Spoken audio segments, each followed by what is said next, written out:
ओम अज्ञानतिमिरान्धस्य ज्ञानाञ्जनशलाकया सत्सुरुमिलितं येन तस्मै श्रीगुरुवे नमः। नमो विष्णुपादाय कृष्णप्रेष्ठाय भूतले श्रीमते भक्तिवेदान्त स्वामीति नामिने नमस्ते सारस्वती देवे गौरवाणी प्रचारिणे निर्विशेष शून्यवादी पाश्चात्य देशधारिणे जय श्री कृष्णा चैतन्य प्रभु नित्यानंद श्री अद्वैत गदाधर श्रीवासदि गौर भक्त वृंद हरे कृष्णा कृष्णा कृष्णा हरे हरे हरे राम राम राम हरे हरे हरे பக்தர்களுக்கு இனிமையான காலை வணக்கம். இன்றைய பாகவத சத்சங்க வகுப்புல கலந்துட்டு இருக்கிற எல்லா பக்தர்களுக்கும் என்னுடைய பணிவான நமஸ்காரம். ஸ்ரீமத் பாகவதனுடைய 2ஆம் ஸ்கந்தம் 9வது அத்தியாயம். இதுல இன்னைக்கு படிக்கிற ஸ்லோகம் 41, 42. தம் நாரத பிரியதமோ ரிக்தாதானாம் அனுப்ரதः சுஷ்ருஷமான சீலேன பரஸ்ரயேன தமேனச்ச. பிரம்மாவின் வாரிசுகளிலேயே மிக பிரியமான நாரதர் நமது தந்தைக்கு சேவை செய்ய எப்பொழுதும் தயாராக இருப்பதுடன் அவரது கட்டளைகளை நன்னடத்தையுடனும் பணிவுடனும் மற்றும் புலநடக்கத்துடனும் கண்டிப்பாக பின்பற்றுகிறார். மாயா விவதிஷன் விஷ்ணோர் மாயே சஸ்ய மகாமுனிகி மகாபாகவதோ ராஜன் பிதாம் பரியதோஷயர். ஓ ராஜனே, முனிவர்களுக்கெல்லாம் தலை சிறந்தவராகவும் பக்தர்களுக்கெல்லாம் சிகரமாகவும் விளங்கி தம் தந்தையை மிகவும் திருப்திப்படுத்திய நாரதர் சர்வ சக்திகளுக்கும் எஜமானரான விஷ்ணுவின் சக்திகளை பற்றி அனைத்தையும் அறிய விரும்பினார். அப்போ நேற்றைய வகுப்புல நம்ம பிரம்மாவுடைய சிறப்பு பார்த்தோம். இன்னைக்கு சுகதேவ கோஸ்வாமி என்ன சொல்றாரு பரிசித் மகாராஜுக்க, நாரதருடைய சிறப்பு, நாரதருடைய மகிமை. நாரதா, யசோதா, பிரகலாதா. யசோதா அப்படின்னா யசஸ்தா, கிருஷ்ணருக்கு புகழ் தருபவங்க யசோதா. பிரகலாதா அப்படின்னா ஆன்மீக ஆனந்தம் தருபவர் பிரகலாத். நாரதா அப்படின்னா நாராயணன் தருபவர் நாரதர். அவர் எங்கெல்லாம் போறாரோ, யாரெல்லாம் சந்திக்கிறாரோ, யாரெல்லாம் அவரை தரிசனம் செய்யறாங்களோ, யார் மேல அவர் பார்வை படுகின்றதோ, அவருடைய ஸ்பர்ஷம் நாரதர் மேல காற்று பட்டு அந்த காற்று நம்ம மேல பட்ட நம்ம தூய்மை அடைச்சு. அவ்வளவு தூய்மையானவர் நாரதர். நீங்க பாருங்க, நாரதரை மட்டும்தான் எல்லா இடத்துலயும் சொல்லுவாங்க. நாரத மகரிஷி, நாரத முனி, நாரத தேவர், தேவரிஷி நாரதர். அவ்வளவு சிறப்பு. முனிவர்கள் சொல்லும்போது அந்த முனிவர்களே முதல் தரமானவர் நாரதர். ரிஷிகள்னு சொன்னா ரிஷிகள்லயும் முதல் தரமானவர் நாரதர். தேவர்கள் சொன்னா தேவர்களே முதல் தரமானவர், தேவர்களுக்கு மத்தியில ரிஷியா இருக்கிறவர் நாரதர், தேவரிஷி நாரதர். பக்தர்னு சொன்னாலும் அது முதல் தரமான நாரதர். அதனால நாரதருடைய மகிமைகளை சொல்லி எல்லாம் முடிக்க முடியாது. எப்படி பகவானுடைய நிலைகளை சொல்லி முடிக்க முடியாதோ, பகவானுடைய பிறப்பு செயல்கள்லாம் எவ்வளவு திவ்யமானதோ, அதே போலதான் ஒரு தூய பக்தருடைய பிறப்பு செயல்கள்லாம். எப்படி பகவானுடைய நிலைகளை பாடுவதால கேட்பதால புனிதம் அடைகிறாங்களோ, அதே மாதிரி ஒரு தூய பக்தருடைய கல்யாண குணங்களை கேட்பதாலும் பாடுவதாலும் புனிதம். சோ இங்க நாரதருடைய தெய்வீகமான குணம், அவருடைய முதல்ல அவருடைய நன்னடத்தை, பணிவு, புலநடக்கம். நன்னடத்தை, குட் கேரக்டர், அண்ட் பணிவு, ஹம்பிள்னஸ் அண்ட் சென்ஸ் கண்ட்ரோல். இது இல்லாம ஒருத்தர் ஆன்மீகத்துல முன்னேற்றம் அடையவே முடியாது.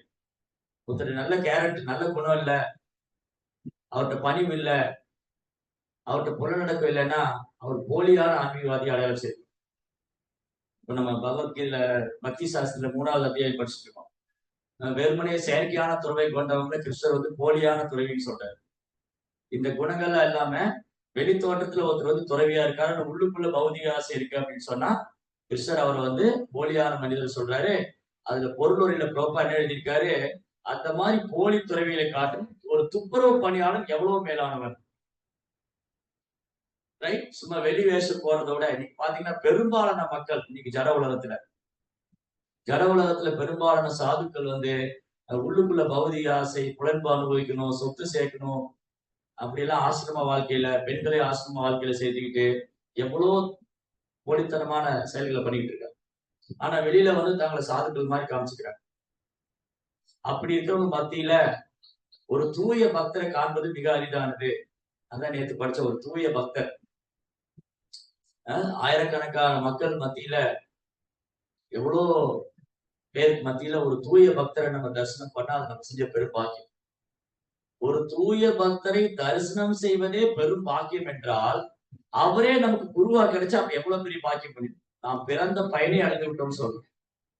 நம்முடைய வாழ்க்கையில நாம் பிறந்த பயனை அடையும் ஒரு தூய பக்தர் நமக்கு குருவா கிடைச்சாருன்னா.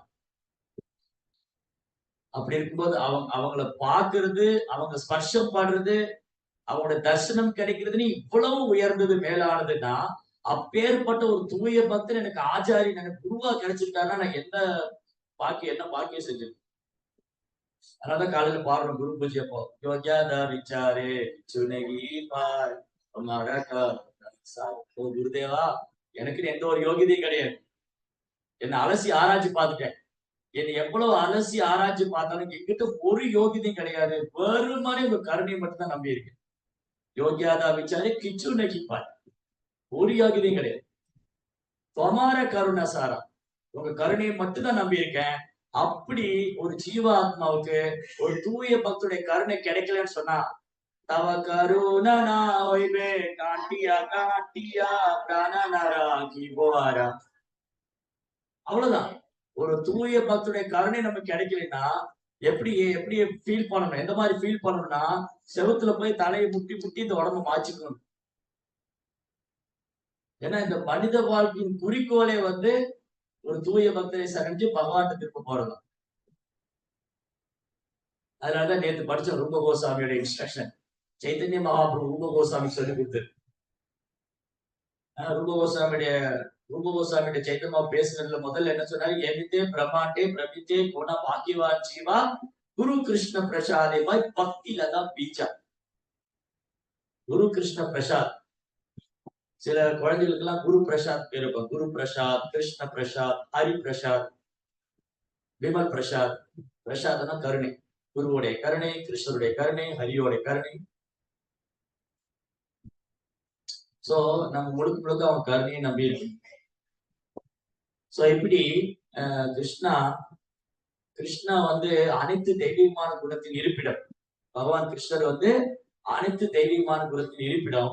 பகவானது தூய பக்தர்கிட்டையும் அனைத்து தெய்வீகமான குணம் இருக்கும். அப்போ பகவானும் பக்தனும் ஒன்றானவங்க வேறானவங்க. எப்படின்னா குணத்தால் பகவானோட ஒன்றானவங்க.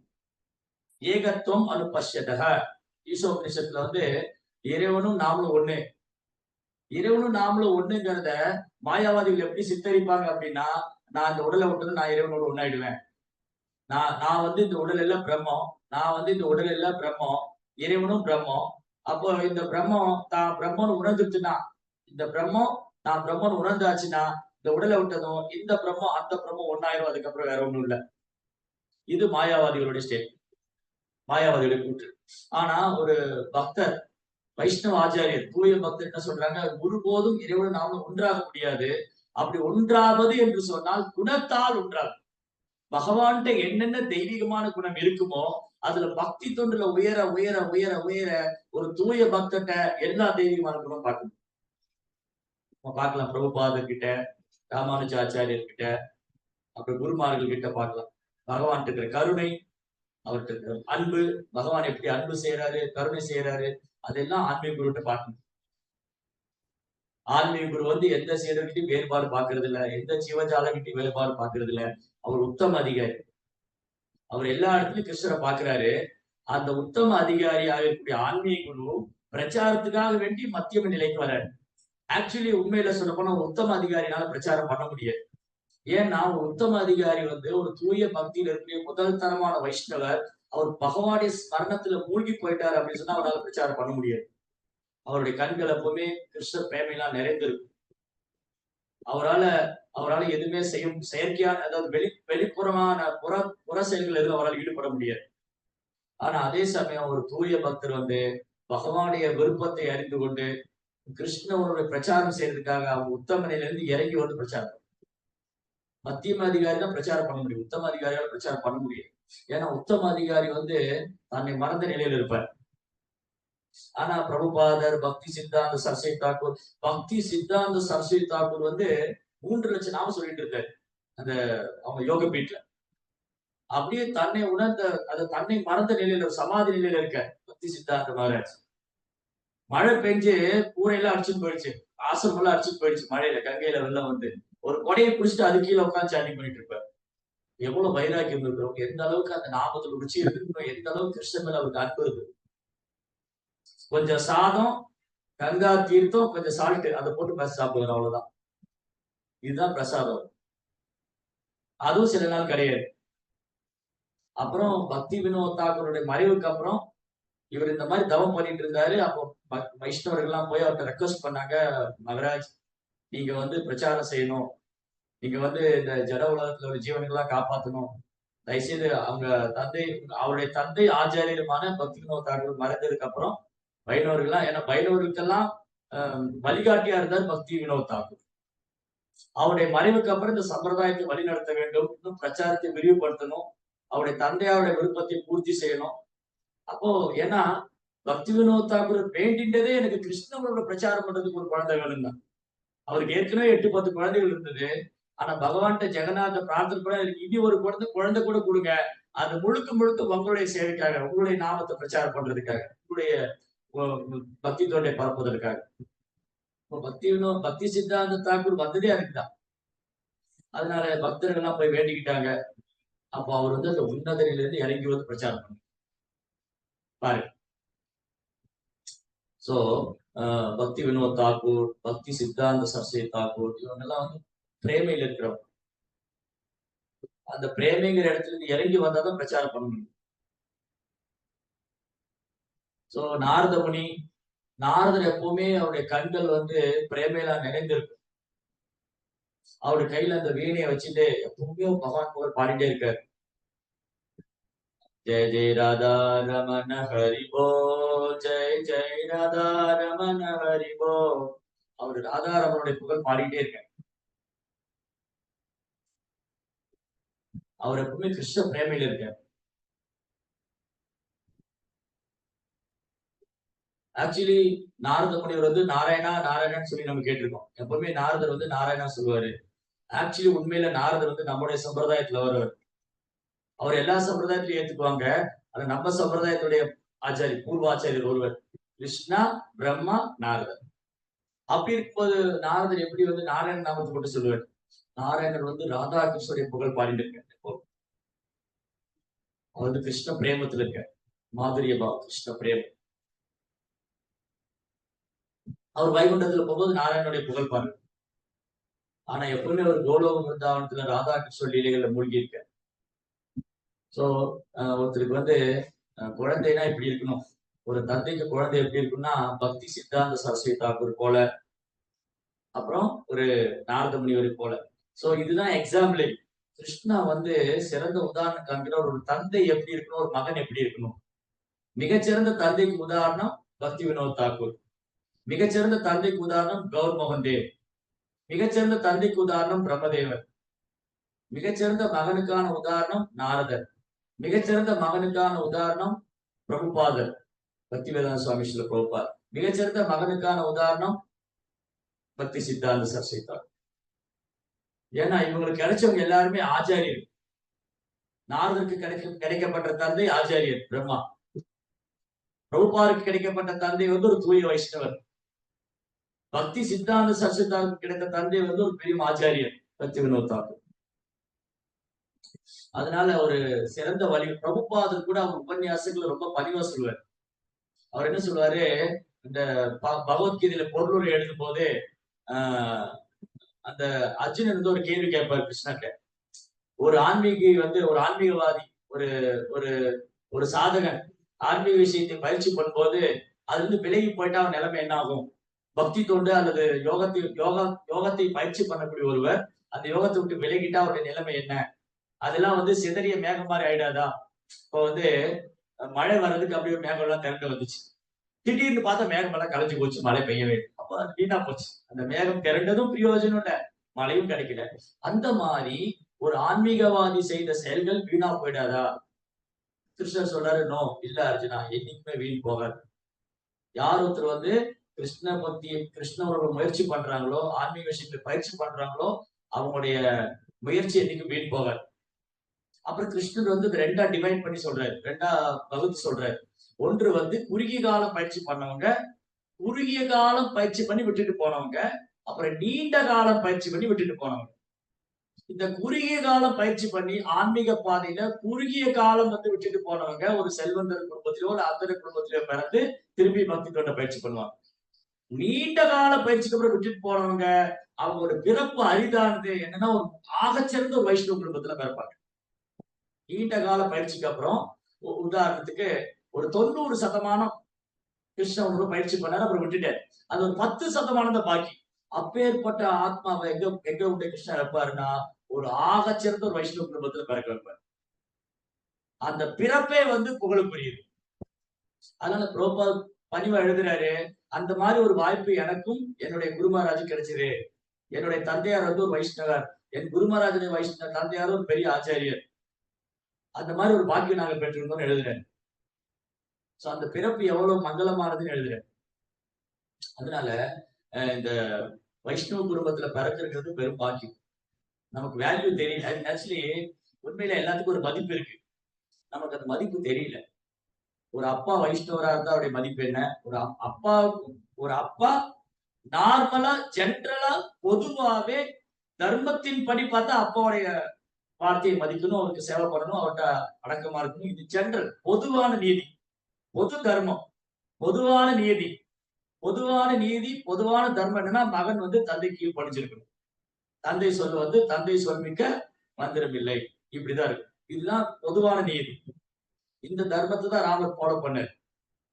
தான் தந்தை சொன்ன ஒரே வார்த்தைக்காக அவருக்கு அனைத்து உரிமை உண்டு. அஸ்தினாபுர அயோத்தியாவில் அரியாசன் முதல் பையன், தசரதோடைய மூத்த மகன், அவருக்கு அனைத்து உரிமை உண்டு. அரியாசன் அயோத்தியாவில் அரியாசனுக்கு உட்கார்றதுக்கு. ஆனா அப்பா ஒரு வார்த்தை சொல்லியிருக்காரு, மறு பேச்சு பேசாம எந்த ஒரு முகத்துல எந்த ஒரு வித்தியாசம் காமிக்க இமீடியட் உடனே ஒரு காட்டுக்கு போதையிறாங்க. காட்டுக்கு போக தயாராங்க. அதான் மகன் அப்படிங்கிறது ராமரை போல இருக்கணும், தந்தையும் தசரதனை போல இருக்கும். ரைட். சோ பொதுவா உலக ரீதியா பார்த்தா கூட தந்தையாரை அவமதிப்பது கூடாது. இது எப்படின்னா பிரகலாதர் அடுத்த உதாரணம். பிரகலாதர் வந்து பகவானுடைய தூய பக்தர். ஆனா எந்த இடத்துமே பிரகலாதர் இரண்யகசிபு அவமதிக்கல. இரண்யகசிபு சொல்ற அந்த ஸ்டேட்மெண்ட் வந்து பிரகலாதர் அக்செப்ட் பண்ணிக்கல. இரண்யகசிபு சொல்ற விஷயத்த பிரகலாதர் ஏற்றுக்கல. நீ விஷ்ணு பக்தி பண்ணக்கூடாது, நீ நாராயண நாமத்தை சொல்லக்கூடாது, நீ பக்தி பண்ணக்கூடாது. இந்த ஸ்டேட்மெண்ட் வந்து பிரகலாதரால் அக்செப்ட் பண்ணிக்கணும். இந்த ஒன்று மட்டும்தான் தந்தைக்கும் மகனுக்கும் சேரல. இந்த எல்லா விஷயத்திலும் பிரகலாதர் வந்து இரண்யகசிபு ரொம்ப கீழ்ப்படுத்த குழந்தையாவும் நன்னடத்தி உள்ள குழந்தையாவும் அனைத்து அப்பாவுக்கு என்னென்ன மரியாதை கொடுக்குமோ அப்பா கிட்ட பணிவு, இரண்யகசிபுட்ட பணிவு. அப்புறம் வந்து பிரகலாதர் வந்து அவர் தந்தை எப்படி எல்லாம் இருக்கும்னு நினைக்கிறாரு அப்படி எல்லாம் இருக்கிறார். ஸ்கூலுக்கு போக சொன்னா ஸ்கூலுக்கு போறாரு. அவருக்கு தெரியாது ஸ்கூலுக்கு போறது வேஸ்ட். பிரகலாதர் நல்லா தெரியும் அந்த ஸ்கூலுக்கு போறது வேஸ்ட்னு. ஆனா அப்பா சேர்த்து விட்டாரு, ஸ்கூலுக்கு போனாரு. அங்க குரு சொல்லி கொடுக்குறாங்க, அங்கேயும் ஆர்குமெண்ட் இல்ல. குருட்ட போய் எனக்கு எல்லாம் தெரியும், நாரதர் சொல்லி கொடுத்தாரு, நீங்க என்ன சொல்ல போறீங்க? ஒண்ணு இல்ல, அமைதியா உட்கார்ந்துருந்தாரு. அவரு அந்த பௌதிக கல்வியில இன்ட்ரெஸ்ட் காமிக்கவே இல்லை. தர்ம அர்த்த காமம், இந்த பொருளாதார முன்னேற்றம் அடையணும், புலன்பு அனுபவிக்கணும், உங்க அப்பாவோட ஆட்சியவனுக்கு வரும், நீ 3 உலக சக்கரவர்த்தியாக, இதெல்லாம் பொருட்படுத்தவே இல்லை பிரகலாதர். ஏன்னா அவர் உள் மனசுக்குள்ள அந்தராத்மனா உள் மனதுல யோகினாமபி சர்வேஷா மத்தியதே அந்தராத்மனா ஸ்ரத்தாவான் பஜதே யோகம் சமயத்த தமோமதக. யோகியிலே சிறந்தவர் யாருன்னா உள் மனதுல எப்பவும் கிருஷ்ணர் நினைச்சிட்டு இருக்கிறவர். அவர் ஸ்கூல்ல படிச்சுட்டு இருக்கலாம், அவர் வியாபாரம் பண்ணிட்டு இருக்கலாம், அவர் வேலைக்கு போயிட்டு இருக்கலாம், அவர் கோயில்ல பிரம்மச்சாரியா இருக்கலாம், சன்னியாசி யார வேணாலும் இருக்கலாம், அவர் கிரகஸ்தரா இருக்கலாம். ஆனா ஒரு அந்தராத்மனா உள் மனதுல கிருஷ்ணர் நினைச்சிட்டே இருக்காரா? வெளிப்புற புற செயல்கள், புறப்புலன் விஷயங்கள். இந்த புறப்புலன் விஷயங்களை பத்தி நம்ம கவலைப்பட வேண்டியதே இல்லை. அது அஸ் அ டியூட்டி, ஒரு கடமையா செய்யலாம். ஓகே, என்ன ஸ்கூலுக்கு போக சொன்னாங்க, ஸ்கூலுக்கு உட்காந்துட்டு வந்தேன். ஆனா என்ன நினைச்சிட்டே இருந்தாரு அவரு? கிருஷ்ண நாரதர், தன் குருவான நாரதர் என்ன சொல்லி கொடுத்தாரோ அதே தான் நினைச்சிட்டு. ஆனா குரு கிட்ட எந்த அகேன்ஸ்டா பேசவே இல்லை.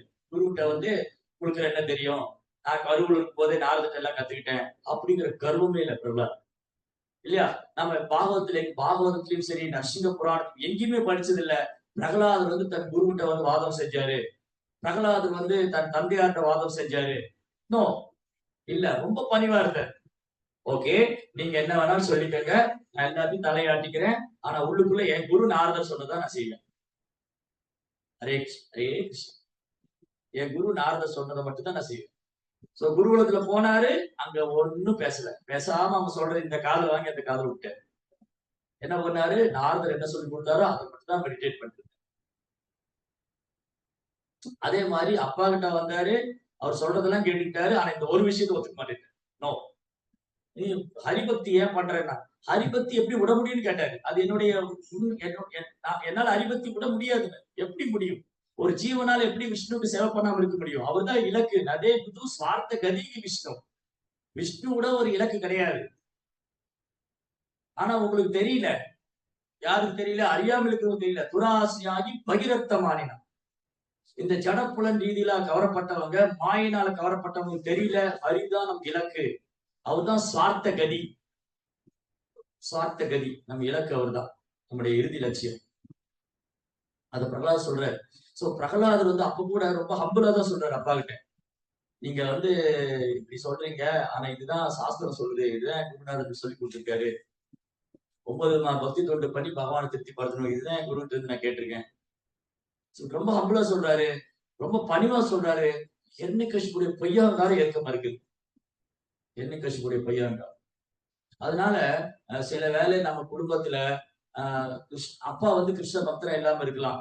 அவருக்கு செய்ய வேண்டிய கடமை நம்ம செய்யலாம். அதே சமயத்துல அவர் கிருஷ்ண பக்திக்கு எதிராக செயல்பட சொன்னா அதை நம்ம செய்ய வேண்டிய அவசியம். அதுதான் பிரகலாதர் கத்துக் கொடுத்தார். பிரகலாதர் வந்து எந்த இடத்துலயுமே தன் தந்தையை அவமதிச்சதே இல்லை. ஈவன் தான் அவர் பெரும் கொடூரமான அசுரன். அசுரர்களையும் சிறந்தவர். பிரகலாதர் சொல்றாரு அவங்க அப்பாவுடைய புகழ். ஓ ராஜா, ஓ என்ன கசிபு சாது பண்ணி அசுர பரிய தேகினா. உங்களை மாதிரி அசுரன் நான் இதுவரை பார்த்ததே இல்லை. இந்த 3 உலகத்திலும் கிடையாது. அப்பேற்பட்ட மகா அசுரன் நீங்க. ஆனா என்ன பிரச்சனை உங்ககிட்ட? சதா சமுத்தீனதியா அசத் கிரகா, உண்மை இல்லாத வாழ்க்கை. ஜெய ஜெகநாத் சுவாமி. இந்த இந்த பேச்சு இருக்குல்ல, இது இரக்கத்தினால வரக்கூடிய பேச்சு. இரண்யகசிபு மேலோட கருணை. பிரகலாதனுக்கு வந்து தன் அப்பா வந்து கிருஷ்ண பக்தரா இல்லையேங்கிற ஏக்கத்துல சொல்றாரு. நீங்க என்னதான் நீங்க 3 உலகத்து சக்கரவர்த்தியா இருந்தாலும், நீங்க அசுரர்களே சிறந்தவரா இருந்தாலும், ஆனா நீங்க உண்மை இல்லாத வாழ்க்கையில இருக்கீங்களே. ஹித்வாத பாதம் கிரகம் அந்த கூபம். இந்த வீடு ஒரு இருண்ட கிணறு. இதை விட்டு வெளியில வாங்க, விருந்தாவனத்துக்கு போங்க. பணம்னாலே பிரபுபாதர் விருந்தாவனம் எழுதுறாரு. விருந்தாவனத்துக்கு போங்க, ஹரிபக்தி செய்யுங்க. இது வந்து ஆர்குமெண்ட் இல்ல. இது தன் தந்தையார்ட்ட வாதம் செஞ்சதோ இல்ல அவருக்கு அறிவுரை சொல்றதோ இல்ல. பிரகலாதர் வந்து இரக்கத்தினால பேசுறேன். ஏன்னா வைஷ்ணவனால மட்டும்தான் இறக்கப்பட முடியும். வைஷ்ணவனால மட்டும்தான் உண்மையான கருணை காட்ட முடியும். எஸ், கரெக்டா சொல்லுது. சோ வைஷ்ணவனால மட்டும்தான் உண்மையான இரக்கம் கருணை காட்ட முடியும். உண்மையான இரக்கம் கருணை என்பது ஆத்மாவை பற்றி கவலைப்படுவது. ஓ இந்த ஆத்மா இந்த ஜட உடல்ல கஷ்டப்பட்டு இருக்கேன். சோ ஒரு ஒரு மகன் வந்து சம்பாரிச்சு அப்பாவுக்கு வந்து வீடு கட்டி கொடுக்கலாம், கார் வாங்கி கொடுக்கலாம், நகையெல்லாம் வாங்கி கொடுக்கலாம், பிரேஸ்லெட் வாட்ச்ல அம்மாவுக்கு வந்து ஆரம் எல்லாம் வாங்கி கொடுக்கலாம், வயிறு நெக்லஸ் எல்லாம் வாங்கி கொடுக்கலாம். அதெல்லாம் அவங்க செய்ய உண்மையான சேவை. அவங்கள வந்து இறுதி காலத்துல பகவானை நினைக்க வைக்கணும். அதுதான் மகனுடைய உண்மையான கடமை. புத்ரா அப்படின்னா திராயதே இது புத்திரஹா. நரக வாழ்க்கையிலிருந்து விடுவிக்க வேண்டியதான் மகனுடைய உண்மையான கடமை. இன்னைக்கு எவ்வளவு மகன்களுக்கு அது தெரிஞ்சிருக்கு. அவனும் நரக வாழ்க்கை போறான், குடும்பமே நரக வாழ்க்கை. எவ்வளவு பேருக்கு தெரிஞ்சிருக்கு. சோ மகனோட உண்மையான கடமை என்னன்னா, தன் பெற்றோர்களுக்கு கிருஷ்ண உணர்வு கொடுக்கறதா. அவங்கள வந்து கடைசி நேரத்துல பகவான் நினைக்க அந்தே நாராயண ஸ்மிருதி. அவங்க கடைசி நேரத்துல பகவான் நினைக்கிறதுக்கு உதவி செய்யணும். ஓ அப்பா, உங்களுக்கு வயசாயிடுச்சு, நீங்க கிருஷ்ணரை நினைச்சுக்கோங்க, குடும்ப பொறுப்பை நான் ஏத்துக்கிறேன், குடும்ப பொறுப்பை நான் ஏத்துக்கிறேன், நீங்க போங்க, நீங்க விருந்தாவனம் போங்க, பகவானுடைய சேவைக்கு போங்க. நீங்க வந்து கிருஷ்ணர் மேல உங்க மனதை நிறுத்திக்கங்க. இதுதான் சாஸ்திரம். என்னாச்சு? பிரியவரத ராஜா தவம் செய்ய போனார். அந்த காலத்துல என்ன பண்ணுவாங்கன்னா, அரியாசனத்துல தன் மகனை உட்கார வைக்கிறதுக்கு முன்னாடி, ராஜகுமாரனுக்கு அரியாசனம் தந்தைக்கு அப்புறம். அரியாசனத்துல ராஜகுமாரனை உட்கார வைக்கிறதுக்கு முன்னாடி தன் மகனை வந்து தவம் செய்யறதுக்கு அனுப்புவாங்க. குருகுலத்துல போய் படிக்கணும். 5 வயசுல போனா நம்ம வந்து வீட்டுல உட்கார வச்சு சில்வர் ஸ்பூன்ல ஊட்டிட்டு இருக்கிற பாலும் செய்யலாம். அவங்க என்ன பண்ணுவாங்க, 5 வயசுல குருகுலத்துல கொண்டு போய் போட்டுருவாங்க. அவ்வளவுதான். குரு தான் தந்தை, குரு பத்னி தான் தாய். அவ்வளவுதான். குரு தான் எல்லாமே. சோ இப்படி வயது இளமை பருவம் வர வரைக்கும் அந்த ராஜகுமாரன் தவ வாழ்க்கை வாழ்வார். பிரம்மச்சரியா, தபஸ்யா பிரம்மச்சரிய. பிரம்மச்சரிய வாழ்க்கையிலும் தவ வாழ்க்கை தான். அப்புறம் 25 வயசுக்கு அப்புறம் குருவிட்ட அனுமதி வாங்கிட்டு அவர் வந்து ராஜ்யத்துக்கு வரணும். தன் அப்பா அப்பா வந்து ரிட்டையர்ட் ஆகணும், இவர் அந்த இடத்துக்கு வரணும். ஆனா என்ன ஆச்சு பாருங்க, இப்ப இங்க நாரதருடைய நீங்க எந்த பக்தரை பத்தி பேசினாலும் நாரதரை பத்தி பேசாம இருக்க முடியாது. பாகவதத்துல புராணங்கள்ல எந்த பக்தர் எடுத்தாலும் நாரதருடைய கருணை இல்லாம அவங்க பக்தரா இருக்க மாட்டாங்க. சோ பிரியவரதாக்கு நாரதருடைய சங்கம் கிடைச்சது. காட்டுல வந்து தவம் செய்யும் போது பிரியவரதா வந்து நாரதருடைய சங்கம் கிடைச்சது. நாரதருக்கு வந்து கேட்ட உடனே பிரியவரதாக்கு ராஜ்யம் பதவி எது மேலே ஆசை. நான் திரும்ப போகணும், ராஜ்யத்தை அனுபவிக்கணும், பதவி ஏத்துக்கணும், கல்யாணம் பண்ணணும், குடும்பம் குழந்தை குட்டி இப்படி எல்லாம் துளி கூட பட்டுறதில்லை. பிரியவரதா இதே நல்லா இருக்கு, இப்படியே சன்னியாசம் இருந்துடலாம். இந்த மாதிரி கிருஷ்ணாவுடைய கதைகளை கேட்டு நாரதருடைய சங்கம் யாருதான் விரும்ப மாட்டாங்க நாரதருடைய சங்கத்தை. ஒரு தூய பக்தருடைய சங்கத்தை யாரும் விரும்ப மாட்டாங்க. அவ்வளவு அன்பு, பக்தி, அவருடைய கருணை. சோ பிரியவரதா வந்து கம்ப்ளீட்டா அவருக்கு பௌதிகத்துல பற்றுதலே இல்லை. அங்க சுயம்பூமனு உட்கார்ந்துட்டு இருக்காரு. பிரியவரதாவுடைய அப்பா வந்து சுயம்பூமனு. சோ பிரம்மாவுடைய பையன் சாயம்பூமனு, சாயம்பூமனுடைய பையன் சாயம்பூமனுக்கு 2 பசங்க. பிரியவரதா, உத்தானபாதா. உத்தானபாதாவுடைய பையன் தான் துருவா. சோ என்னாச்சு, பிரியவரதா திரும்ப வருவான்னு உட்கார்ந்துட்டே இருக்காரு, அவர் வரவே இல்லை. இவருக்கு வயசு ஆயிட்டே இருக்கு. நான் ஏன் இந்த ராஜ்யத்தை வச்சுட்டு இருக்கணும்? ஏன்னா மனுனா மனுக்களுடைய மனிதகுல தந்தை. இந்த பிரபஞ்சத்துக்கு இன்சார்ஜ். பாருங்க எவ்வளவு பெரிய பதவி. இந்த பிரபஞ்சத்துக்கே அதிபரா இருக்கக்கூடிய மனு என்ன நினைக்கிறாரு, இது வேண்டாம்னு நினைக்கிறாரு. இங்க நம்ம ஊர்ல ஒரு வார்டு கவுன்சில் கிடைக்காத அவங்க சுத்திட்டு இருக்கான்.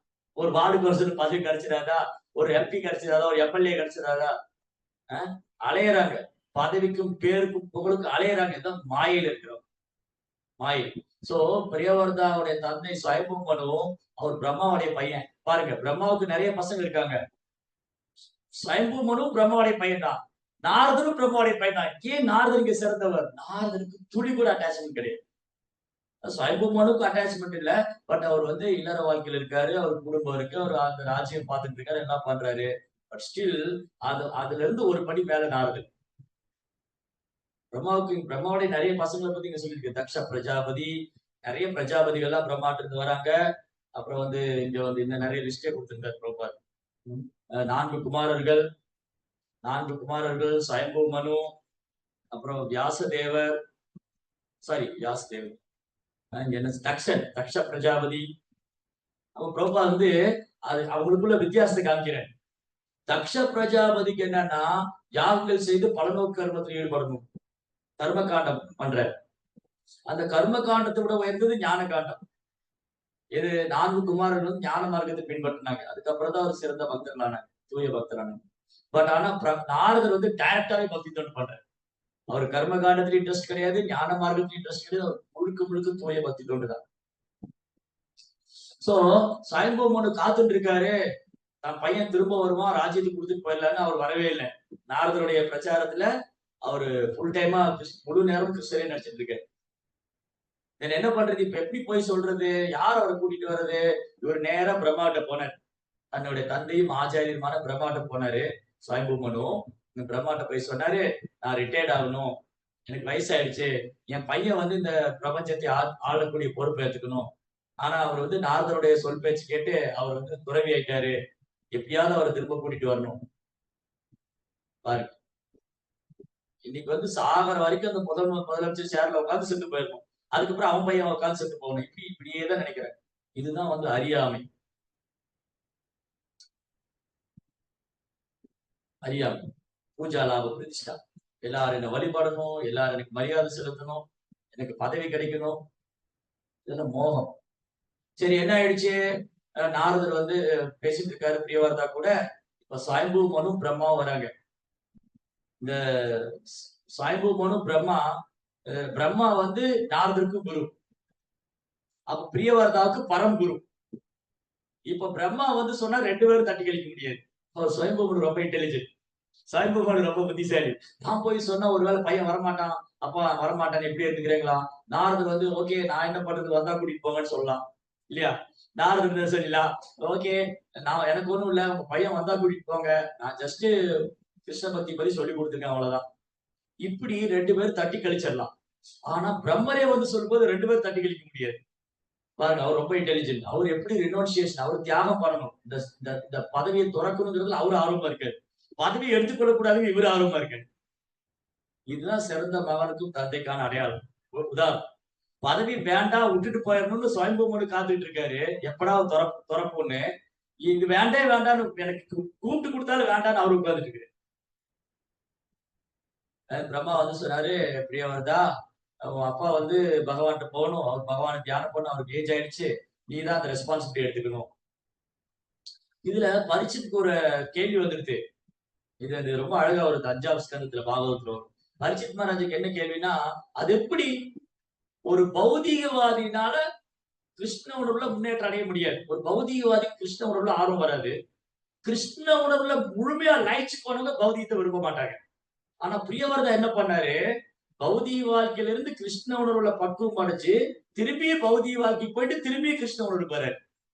இது எவ்வளவு ஆச்சரியமான விஷயம். அவருக்கு துளி கூட ராஜ்யமே வேணான்னு இருக்காரு.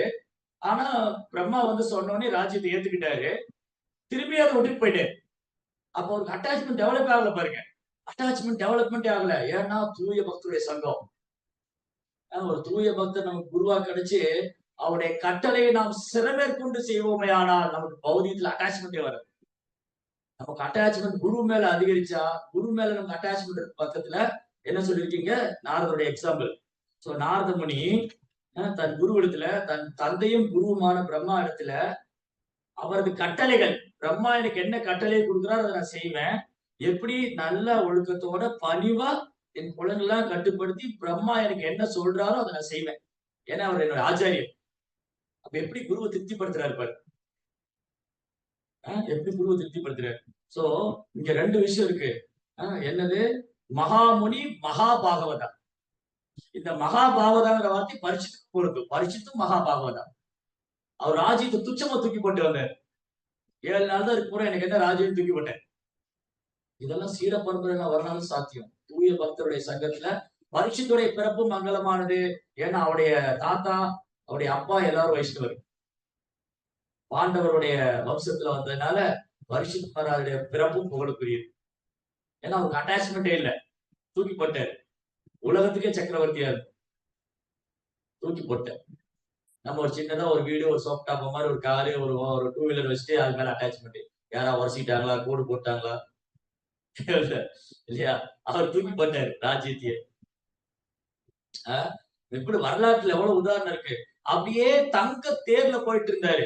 அப்படியே முல்லை கொடி தரையில கிடந்தது. அடடா முல்லை கொடி தரையில கிடக்குன்னு தங்க தேரை கொடுத்துட்டு போனாரு. இன்னைக்கு தகர டப்பா கூட கொடுக்க மாட்டாங்க. பிளாஸ்டிக் டப்பா கூட கொடுப்போம் இல்லையா? இன்னைக்கு வச்சிருக்கிற பிளாஸ்டிக் டப்பா கூட கொடுக்க மாட்டாங்க. ஆனா என்ன யார் அது? பாரி. முல்லைக்கு தேர் கொடுத்தான் பாரி. ஒரு முல்லை வந்து முல்லை கொடி, ஒரு தாவரம் தான்.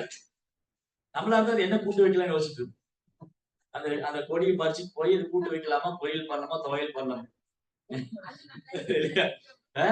கீரையை பறிச்சுட்டு போய் இதை கூட்டு வைக்கலாமா, துவையல் பண்ணலாமா, பொரியல் வைக்கலாமா? அவர் என்ன பண்ணாரு, அடடா இந்த முல்லைக்கொடி ரொம்ப அழகா இருக்கு, அது பாவம் தரையில படுத்து கிடக்கு அப்படின்னு அதுக்கு தங்க தேர் கொடுத்துட்டு வந்தார். முல்லைக்கு தேர் கொடுத்தான் பாரி. அந்த மாதிரி ஒரு நாட்டுல இருந்துட்டு நீங்க சோப்பு டப்பாவும் தகர டப்பாவும் சட்டை போட்டு. சோ இப்படி என்ன பண்ணாரு பரிசுத்த மகாராஜா, அப்படி இதான் டிட்டாச்மெண்ட். பற்றே இல்ல, தூக்கி போட்டாரு. ஓகே வச்சுக்கோங்க, நான் வந்து 7 நாள் இருக்க போறேன், எனக்கு என்ன தேவை, தூக்கி போட்டாரு. தூக்கி போட்டு நேரம் சுகதேவ கோஸ்வாமி அதாவது கங்கை கரையில போய் உட்காந்துட்டு அவருடைய துறவு, அவர் தியாகம், பகவான் வந்து ஒரு தூய பக்தர் அனுப்புறாருங்க. பாருங்க, நம்ம வந்து கிருஷ்ணரை நோக்கி கொஞ்சம் ஆர்வம் காமிச்சோம்னா கிருஷ்ண வந்து 10 மடங்கு இல்ல 100 மடங்கு ஆர்வம் காமிக்கிறாரு. ஏன்னா அவர் நம்மளோட ஆர்வமா இருக்காரு. இவனை எப்படியாவது நம்மகிட்ட கூட்டிட்டு போயிடும். கோலோ உதாரணத்துக்கு அழைச்சிட்டு. சோ இங்க அதான் சிறந்த உதாரணம். சிறந்த மகன் தந்தைக்கான சிறந்த தந்தைக்கும் சிறந்த மகனுக்கான உதாரணம். சாய்பூமன் வந்து சொல்றாரு, இந்த மாதிரி நீ வரணும்பா. பிரம்மா வந்து சொன்னார், நீங்க போங்க, நீங்க போய் ராஜ்யத்தை எடுத்துக்கங்க, இந்த உலகத்துக்கே சக்கரவர்த்தியா இருங்க, இந்த உலகத்தை நல்லபடியா ஆட்சி பண்ணுங்க, நல்ல சந்ததிகள் உற்பத்தி பண்ணுங்க, அப்புறம் நீங்க வந்து விட்டுருங்க. இது வந்து ஒரு தூய பக்தருக்கு ரொம்ப கஷ்டமான வேலை. ஏன்னா அவர் முழுக்க முழுக்க நாரதுடைய சங்கத்துல தன்னை மறந்த நிலையில கிருஷ்ணருடைய லீலைகளை ஸ்மரணை பண்ணி அதை லயிச்சு போயிருக்காரு. அப்படி லயித்து போயிருக்கிற கொண்டு வந்து ராஜ்யத்துல உட்கார வச்சா அவர் எப்படி இருப்பாரு? அவருக்கு இன்ட்ரெஸ்டே இருக்காது. பட் ஆனா பிரம்மா சொன்னாங்கிறது மாதிரி ஏத்துக்கிட்டாரு. நாரதரும் மறுக்க முடியாது. அவர் குரு வந்து சொல்றாரு, ஜெகநாத சுவாமி. இப்போ நாரதரும் மறுக்க முடியாது, பிரியவர்தா மறுக்க முடியாது. ரெண்டு பேருக்கும் பரங்குரு பிரம்மா. ஒருத்தருக்கு குரு, ஒருத்தருக்கு பரங்குரு. பிரியவர்தா ஏத்துக்கிட்டாரு. அதே போல கொஞ்ச நாள் ராஜ்யத்தை வச்சுக்கிட்டாரு, ஆட்சி பண்ணாரு, தன் மகன்களுக்கு பிரிச்சு கொடுத்தாரு. அற்புதமா ராஜ்யம் பண்ணி அப்படி துச்சமா தூக்கி போட்டு திரும்பி வந்தார். அட்டாச்மெண்டே டெவலப் ஆகும். பிரம்மண்யாதாய கர்மாணி சங்கம் லப்தியா கரோதிய லிப்யதே நசபாவேன பத்ர பத்ம இபாமசம். தாமரை இலை தண்ணி ஒட்டவே இல்லை. அந்த மாதிரி ராஜ்யத்துல உட்கார்ந்து இருந்தாரு, அட்டாச்மெண்ட் இல்லை, தூக்கி போட்டு வந்துட்டாரு. இதெல்லாம் நாரதுடைய கருணையால், நாரதுடைய சங்கத்தினால. சோ யார் வந்து நாரதுடைய சங்கத்துல வர்றாங்களோ அவங்களுக்கு இந்த மாதிரிதான். பிரகலாதருக்கு அட்டாச்மெண்ட் இல்ல.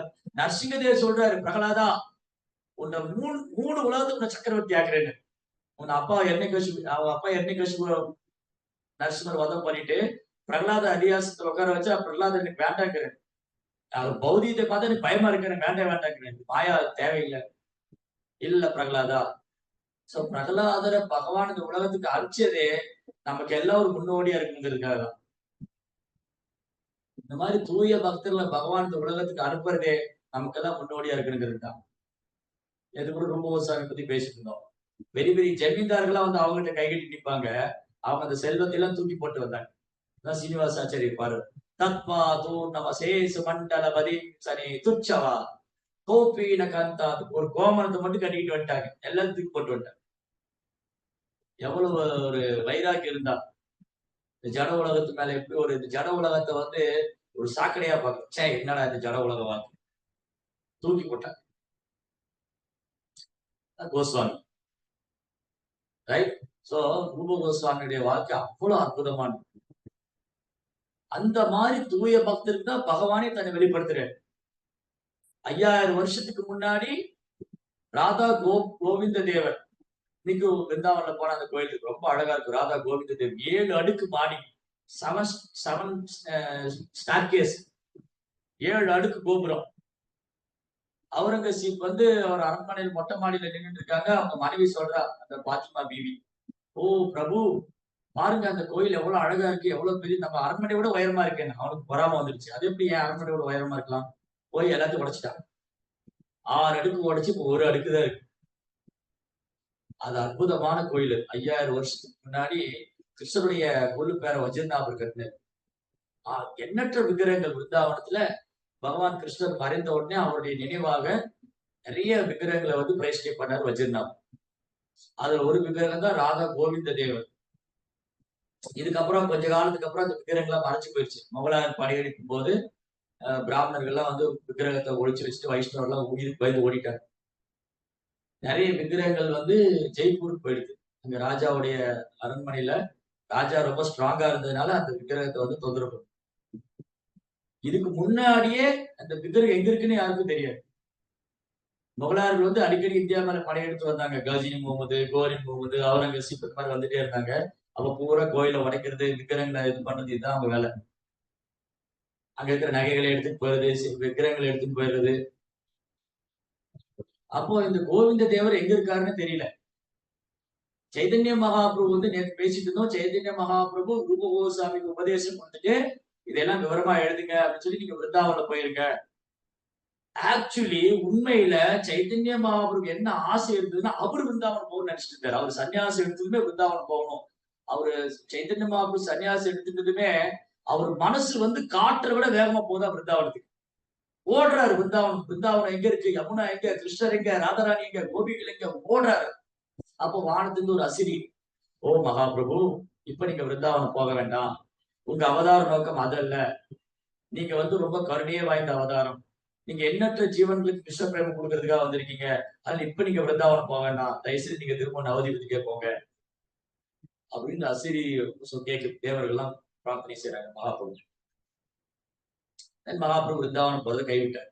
ஆனா மகாபிரபுக்கு பிருந்தாவனத்துல நிறைய வேலைகள் பண்ண வேண்டியதுன்னு அவர் மனசுல வச்சிருக்காரு. ஏன்னா 5000 வருஷத்துக்கு முன்னாடி கிருஷ்ணர் அவதாரம் பண்ண இடம் இந்த பிருந்தாவனம், யமுனா நதி, கோவர்தனம், ராதா குண்டம், ஷாம குண்டம், அங்குள்ள விக்கிரகங்கள் எல்லாம் இதுதான். யாருக்கு பிருந்தாவன பக்தி என்னன்னு யாருக்குமே தெரியாது. எல்லாம் மறைஞ்சு போச்சு காலப்போக்குல. சகாலே நேகம் அவதாயோகோ நஷ்டப்பரந்தம். காலப்போக்குல எல்லாம் மறைஞ்சு போச்சு. திரும்பி அதை ஸ்தாபனம் பண்றதுதான் மகாபிரபு பகவானே பக்தனா வந்திருக்காரு. நீங்க பிருந்தாவனத்துல ராதா குண்டத்தை வந்து சைதன்ய மாப்பிளே கண்டுபிடிச்சு கொடுத்தாரு. மற்ற விக்கிரகங்கள்லாம் கோசாமிகள் கண்டுபிடிச்சு கொடுத்தாங்க. ராதா குண்டத்தை மட்டும் சைத்தன்ய மாப்பு கண்டுபிடிச்சு கொடுத்தாரு. நீங்க பிருந்தாவனம் போனீங்கன்னா ராதா குண்டம் அழகான குண்டம். அந்த குளத்துக்கு பக்கத்துல சைத்தன்ய மாப்பு உட்கார்ந்து இருந்த இடம். இங்க சைத்தன்ய மாப்பு விக்கிரகத்துக்கு ஒரு சின்ன கோயில் ஒண்ணு. சைத்தன்ய மாப்பு அங்க உட்கார்ந்து நாம ஜெபிச்சுட்டு இருப்பாரு. ஹரே கிருஷ்ணா ஹரே கிருஷ்ணா கிருஷ்ணா கிருஷ்ணா ஹரே ஹரே ஹரே ராம் ஹரே ராம் ராம் ராம் ஹரே ஹரே. அங்க சுத்தியும் காடு, எல்லா சோளம் இந்த மாதிரி புல்கள்லாம் வளர்ந்து அது ராதா குண்டம் எங்க இருக்குன்னு யாருக்கும் தெரியாது. சைத்தன்ய மாவுடைய கருணையால இங்கதான் ராதா குண்டம் இருக்குன்னு சொன்னாரு. எல்லாம் கிளீன் பண்ணா அங்க அழகான ராதா குண்டம் சைத்தன்ய மாவு தான் கண்டுபிடிச்சு கொடுத்தாரு. அந்த மாதிரி கோசாமிகளுக்கு சைத்தன்ய மாவு 4 கட்டளை கொடுத்திருந்தார். அவர் பிருந்தாவனத்துல சைத்தன்ய மாவு என்ன செய்யணும்னு நினைச்சாரோ அதை இவங்க மூலமா செய்விச்சாரு. இவங்களை செய்விச்சாரு. அதுக்கான சக்தி அவர் கொடுத்தாரு. அதற்கான ஆசீர்வாதம் கொடுத்தாரு. எல்லாமே மகாபிரபு செஞ்சாரு.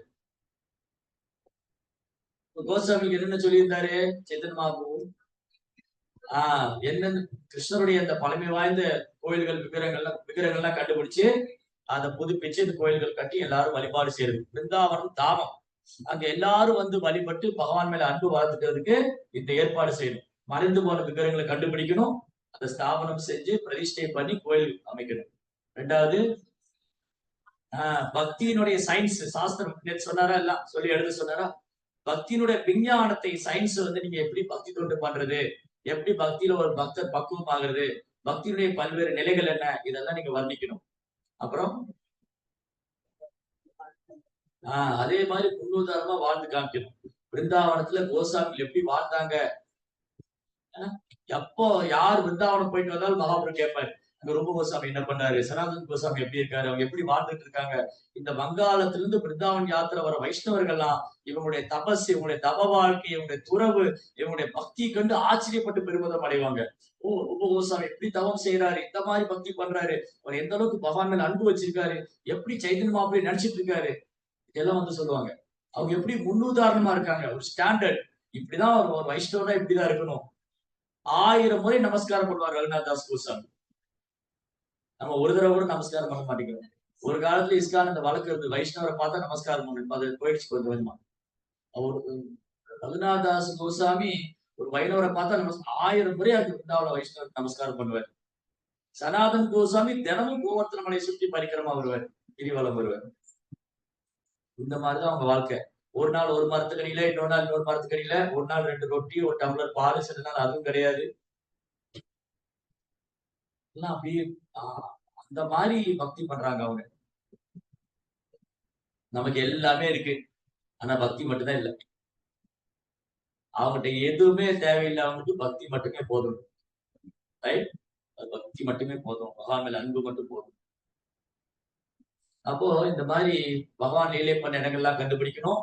மறைந்து போன விக்கிரகங்களை கண்டுபிடிச்சு அழகான கோயில் ஏற்பாடு செஞ்சு அங்க வரவங்க எல்லாம் தரிசனம் பண்றதுக்கு நல்ல ஒரு சூழ்நிலையை உருவாக்கணும். பக்தியினுடைய சாஸ்திரங்கள்லாம் எழுதி சாஸ்திரங்களுக்கு விளக்கம் கொடுத்து அது எல்லாரும் பயிற்சி பண்றதுக்கு கற்றுக் கொடுக்கணும். அங்க சொல்லி கொடுக்கணும், பயிற்சி பண்ணணும். அப்புறம் நீங்க உதாரணமா வாழ்ந்து காமிக்கணும். இதெல்லாம் மகாபிரபு கோசாமி வச்சு செஞ்சாங்க. ஒரு ரூப கோசாமி வந்து பிருந்தாவனம் வந்த போது அவர் ஒரு சேவையா மகாபிரபு தனக்கு கொடுத்த சேவையெல்லாம் நிறைவேற்றிட்டே வர. பக்தி ரசாம்சத்து புக்கு எழுதினாரு, உபதேசாமிரத புக்கு எழுதினாரு, அப்புறம் லலித மாதவா, விதக்த மாதவா, நிறைய புஸ்தகம்லாம் எழுதினாரு. அதுக்கப்புறம் பல்வேறு லீலைகள் நடந்த இடங்களை கண்டுபிடிக்கிறாரு. அதுக்கப்புறம் அவர் பக்தியை முன்னுதாரணமா இருந்து வாழ்ந்து காட்டுறாரு, பிரச்சாரம் பண்ணி டீச்சிங் பண்றாரு, சொல்லி கொடுக்குறாரு. ஒரு வேலை மட்டும் பாக்கி இருந்தது மகாபிரபு சொன்னது, ஒரு சேவை. இந்த ராதா கோவிந்தன் விக்கிரகம் எங்க இருக்குன்னு தெரியல. ராதா கோவிந்தன் விக்கிரகம் விருந்தாவனம் முழுவதும் தேடுறாரு. அப்புறம் ஒரு நாள் ரொம்ப வருத்தமா உட்கார்ந்திருக்காரு. நான் வந்து மகாபிரபு கொடுத்த சேவையெல்லாம் ஒண்ணொன்னா செஞ்சுட்டே வரேன். ஆனா மகாபிரபு எனக்கு ஒரு சேவை கொடுத்தாரு. இந்த ராதா கோவிந்தன் விக்கிரகம் எங்க இருக்குன்னு கண்டுபிடிக்க முடியலையே. எப்படி செய்ய போறேன்? அந்த சக்தி எனக்கு கிடையாது. ஓ கோவிந்தா, ஓ கோவிந்த தேவா, நீங்க எங்க இருக்கீங்க? எப்போ உங்க தரிசனம் எனக்கு கிடைக்கும்? எப்போ இந்த மகாபுடைய கட்டளையை நான் நிறைவேற்ற போறேன்? பாருங்க, ஆன்மீக குரு மேல வந்து விசுவாசம், நம்பிக்கை இருக்க பட்சத்துல குருவுடைய கருணையால, கிருஷ்ணனுடைய கருணையால கிருஷ்ணரை வந்து தான் நேருக்கு நேர் பார்க்க முடியும். ரூப கோசாமி எந்த இடத்துலயும் நான் கிருஷ்ணரை பார்த்துட்டேன்னு சொல்லல. அவர் தேடிக்கிட்டே இருக்காங்க. பிரபுபாத் என்ன சொல்லுவார் கிளாஸ்ல, கோசாமிகள் யாருமே நான் கிருஷ்ணரை பார்த்துட்டேன், ராதாராணியை பார்த்துட்டேன்னு சொல்றதில்ல. அவங்க எப்பவுமே தேடிக்கிட்டே இருக்காங்க. ஓ கிருஷ்ணா, நீங்க எங்க இருக்கீங்க? ஓ ராதாராணி எங்க இருக்கீங்க? எப்ப எனக்கு உங்க மேல பக்தி வரும்? நான் ரொம்ப கீழேயான ஆத்மா, நான் ரொம்ப வீழ்ந்த ஆத்மா. அவங்க எப்பவுமே பணிவாதான். பணிவுன்னு சொன்னாலே கோஸ்வாமிகள், பணிவுன்னு சொன்னாலே மகாபுடைய பக்தர்கள். அவ்வளவு பணிவு, அவ்வளவு எளிமை. இந்த பணிவுனாலதான் மகாபிரபு கவர்ந்தாங்க. அவர் தேடிட்டே இருக்காரு. அப்போ ஒரு நாள் உட்காந்து சாண்டிங் பண்ணிட்டு இருக்காரு. ஹரே கிருஷ்ணா, ஹரே கிருஷ்ணா, கிருஷ்ண கிருஷ்ணா, ஹரே ஹரே, ஹரே ராம, ஹரே ராம, ராம ராம, ஹரே. ஒரு சின்ன ஒரு குன்று, கோமதி தில்னு ஒரு இடம் இருக்கு அங்க பிருந்தாவன், கோமதி தில். அந்த ஒரு சின்ன குன்றுல கோவிந்த தேவர் இருக்காரு. அந்த புதர்ல இருக்காரு. ஒரு புதர்ல இருக்காரு. கோவிந்த தேவர் வந்து ரொம்ப வருஷம், ஓ ரூபா, நான் இங்கதான் இருக்கேன். என்னை வந்து பூஜாரி வந்து இந்த புதர்ல வச்சுட்டு போயிட்டாரு. நீதான் வந்து, நான் உனக்காக தான் வெயிட் பண்ணிட்டு இருக்கேன். நான் இங்கதான் இருக்கேன். நீ வந்து என்னை எடுத்து ரெஜிஸ்டர் பண்ணு. நீ என்னை எடுத்து அபிஷேகம் எல்லாம் பண்ணி ரெஜிஸ்டர் பண்ணி எல்லாருக்கும் தரிசனம் நான் கொடுக்குறேன். கோவிந்த தேவர் பர்சனலா அப்படி சொல்றாரு ரூப கோஸ்வாமி. ரூப கோஸ்வாமி போய் அந்த பிரஜவாசிகள்லாம் கூட்டிட்டு போய் அங்க மெதுவா கேர்ஃபுல்லா ரொம்ப கவனமா அந்த இடத்த தோண்ட சொல்லி பார்த்தா அங்க கோவிந்த தேவர் விக்கிரகம் இருக்கு. ஜெய கோவிந்த தேவ் பகவானுக்கு. அந்த கோவிந்த தேவர் எடுத்து அழகா பிரதிஷ்டை பண்ணி அந்த கோயில் கட்டினாங்க. ஆக்சுவலி அந்த கோயில் வந்து அக்பர் கட்டி கொடுத்ததான் சொல்லுவாங்க.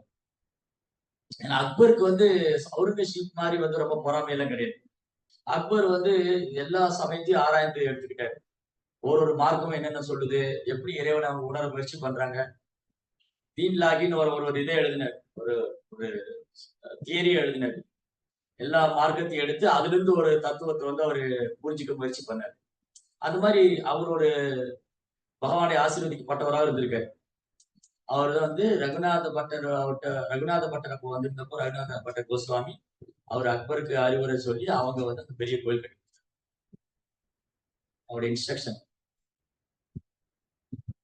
அப்படி வந்து ரொம்ப அழகான விக்கிரகம். அதுக்கப்புறம் திரும்பி முகலாயர் படையெடுப்பு வரும்போது அந்த கோவிந்த தேவர் வந்து ஜெய்ப்பூருக்கு போனாங்க. ஜெய்ப்பூர் பேலஸ்ல, ஜெய்ப்பூர் அரண்மனைக்கு போனீங்கன்னா அந்த அரண்மனையில நடுவுல ஒரு பெரிய ஆல்டர் இருக்கு. அந்த ஆல்டருக்கு நடுவுல கோவிந்த தேவர், ரொம்ப அழகான விக்கிரகம் ராதா கோவிந்த தேவர். காலையும் சாயந்தரம் பார்த்தோம்னா அவ்வளவு பேர் வந்து ரொம்ப அழகா கீர்த்தனை பாடுவாங்க. கோவிந்த தேவருக்கு ஆரத்தி நடக்கும். எப்பவுமே பக்தர்கள் வந்து போயிட்டே இருப்பாங்க. மெயின் சிட்டில, மெயின் பேலஸ்ல, அரண்மனையில கோவிந்த தேவர் இருக்காரு. ஜெய்ப்பூர் ராஜா எல்லாம் வந்து வைஷ்ணவர்கள், கௌடி வைஷ்ணவத்தை ஃபாலோ பண்ணாங்க. அப்ப இங்க முகலாயர்கள் படையெடுத்து வரும்போது ஜெய்ப்பூருக்குள்ள அவ்வளவு அங்க ரொம்ப ஸ்ட்ராங்கா இருந்தனால முகலாயர் அங்க உள்ள போல. அங்க எல்லா விக்கிரகம், ராதா மதன் மோகன், ராதா தாமோதர், ராதா கோவிந்த தேவ், கோபிநாதர் எல்லாம் அங்கதான். இப்போ ஒரிஜினல் மூர்த்தி வந்து உற்சவ மூர்த்தி அங்கதான் இருக்கு. ரூப கோஸ்வாமி கண்டுபிடிச்ச வஜ்ரநாதன் பிரதிஷ்டை பண்ண அதே விக்கிரகம் 5000 வருஷத்துக்கு முன்னாடி தோன்றிய விக்கிரகம் 500 வருஷத்துக்கு முன்னாடி ரூப கோஸ்வாமி கண்டுபிடிச்ச விக்கிரகம் இப்ப ஜெய்ப்பூர்ல இருக்கு. அதோடைய நினைவு விக்கிரகமா இங்க இருக்கு பிருந்தாவன்ல. பிரதிமு டெய்டின்னு சொல்லுவாங்க. பிரதிமுனா நினைவான விக்கிரகம். அது நினைவாலே ஒரு விக்கிரகம் செஞ்சாங்க. அந்த மாதிரி ஒரு விக்கிரகம். ஒரிஜினல் டெய்ட் வந்து ஜெய்ப்பூர்ல இருக்கு. அப்புறம் மகாபிரபு செய்தி கிடைச்சது, இந்த மாதிரி ரூப கோஸ்வாமி வந்து கோவிந்த தேவர் கண்டுபிடிச்சிட்டாரு. ரொம்ப கோவிந்த தேவர் கண்டுபிடிச்சு பிரைஸ் எல்லாம் பண்ணி பக்தர்கள் எல்லாம் வந்து தரிசனம் பண்றாங்க. எல்லாருக்கும் ரொம்ப சந்தோஷம். ரூப கோஸ்வாமி வந்து கோவிந்த தேவரை கண்டுபிடிச்சிட்டாங்க, கோவிந்த தேவர் தரிசனம் கொடுத்துட்டாங்க. எல்லா வைணவர்கள் கோஸ்வாமிகள்லாம் வந்து பக்தர்களா வந்து தரிசனம் பண்றாங்க கோவிந்த தேவர். மகாபிரபு என்ன பண்ணாரு, தன்னுடைய செக்ரட்டரி அனுப்புறாரு. மகாபிரபுக்கு வந்து 2 செக்ரட்டரி இருந்தாங்க. ஒருத்தர் வந்து கோவிந்தா, இன்னொருத்தர் காஷிஷர் பண்டிட். இந்த 2 பேரும், கோவிந்தாவும் காஷிஷர் பண்டிதரும் ஈஸ்வரபுரியோட சீடர். ஈஸ்வரபுரியா யாரு? மகாபுடைய சீடர். ஆக்சுவலி வந்து சாஸ்திரப்படி என்னன்னா, ஒரு வைஷ்ணவ வாழ்க்கை முறைப்படி அப்படின்னா, சீடர்கள்லாம் ஆன்மீக குருக்கு சேவை பண்ணலாம். இன்னொரு சீடருடைய சேவையை ஏற்றுக்கொள்ளக்கூடாது. இப்ப நான் இருக்குன்னு வச்சுக்கோங்களேன், நான் வந்து குருவுக்கு சேவை பண்ணலாம். இன்னொரு சீடர் எனக்கு சேவை பண்றதை ஏத்துக்க கூடாது. பிரபு நீங்க எனக்கு சேவை பண்ண கூடாது, நீங்க குரு மகாராஜ் சேவை பண்ணுங்க. இதுதான் பணிவு. பணிவுன்னா என்னன்னா, நான் எந்த சீடருடைய ஆன்மீக குருவுடைய சீடருடைய சேவை நான் ஏற்றுக்கொள்ள கூடாது. அவங்க நாம எல்லாருமே குருவுடைய சேவைக்காக. அப்ப நான் என்ன செய்யணும்? நான் வந்து எனக்கு யாராவது சேவை பண்ண வந்தா, பிரபு நீங்க எனக்கெல்லாம் குரு செய்யணும். நீங்க குரு மகாராஜ் செய்யுங்க. அவர் தான் நமக்கு எல்லாமே. அப்போ ஈஸ்வரபுரி என்ன பண்ணாங்க? அவர் இந்த உலகத்தை விட்டு போகும்போது, அவர் பகவானுடைய உலகத்துக்கு போகும்போது, இந்த 2 சீடரையும் கூப்பிட்டாரு. கோவிந்தாவும், காசிஷ் பண்ணி. நீங்க 2 பேரும் போய் சைதன்ய மகாபிரபுக்கு சேவை பண்ணுங்கன்னு. இவங்க 2 பேரும் வந்து சைதன்ய மகாபிரபுக்கு சேவை பண்ணுங்க நீங்க. அவர் கூடயே இருந்து அவருக்கு சேவை பண்ணணும். இது கோவிந்தா வந்து உடனே நேரா மகாபிரபுட்ட வந்துட்டாரு.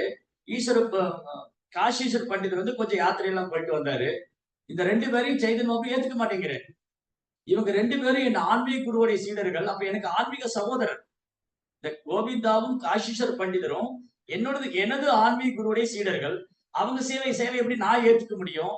நாங்க வந்து அவங்களுக்கு சேவை பண்ணணும். இல்ல அவங்க என் குருவுக்கு சேவை பண்ணணும். அவங்க சேவை என்னால ஏத்துக்க முடியாது. நான் ஏத்துக்க மாட்டேன்.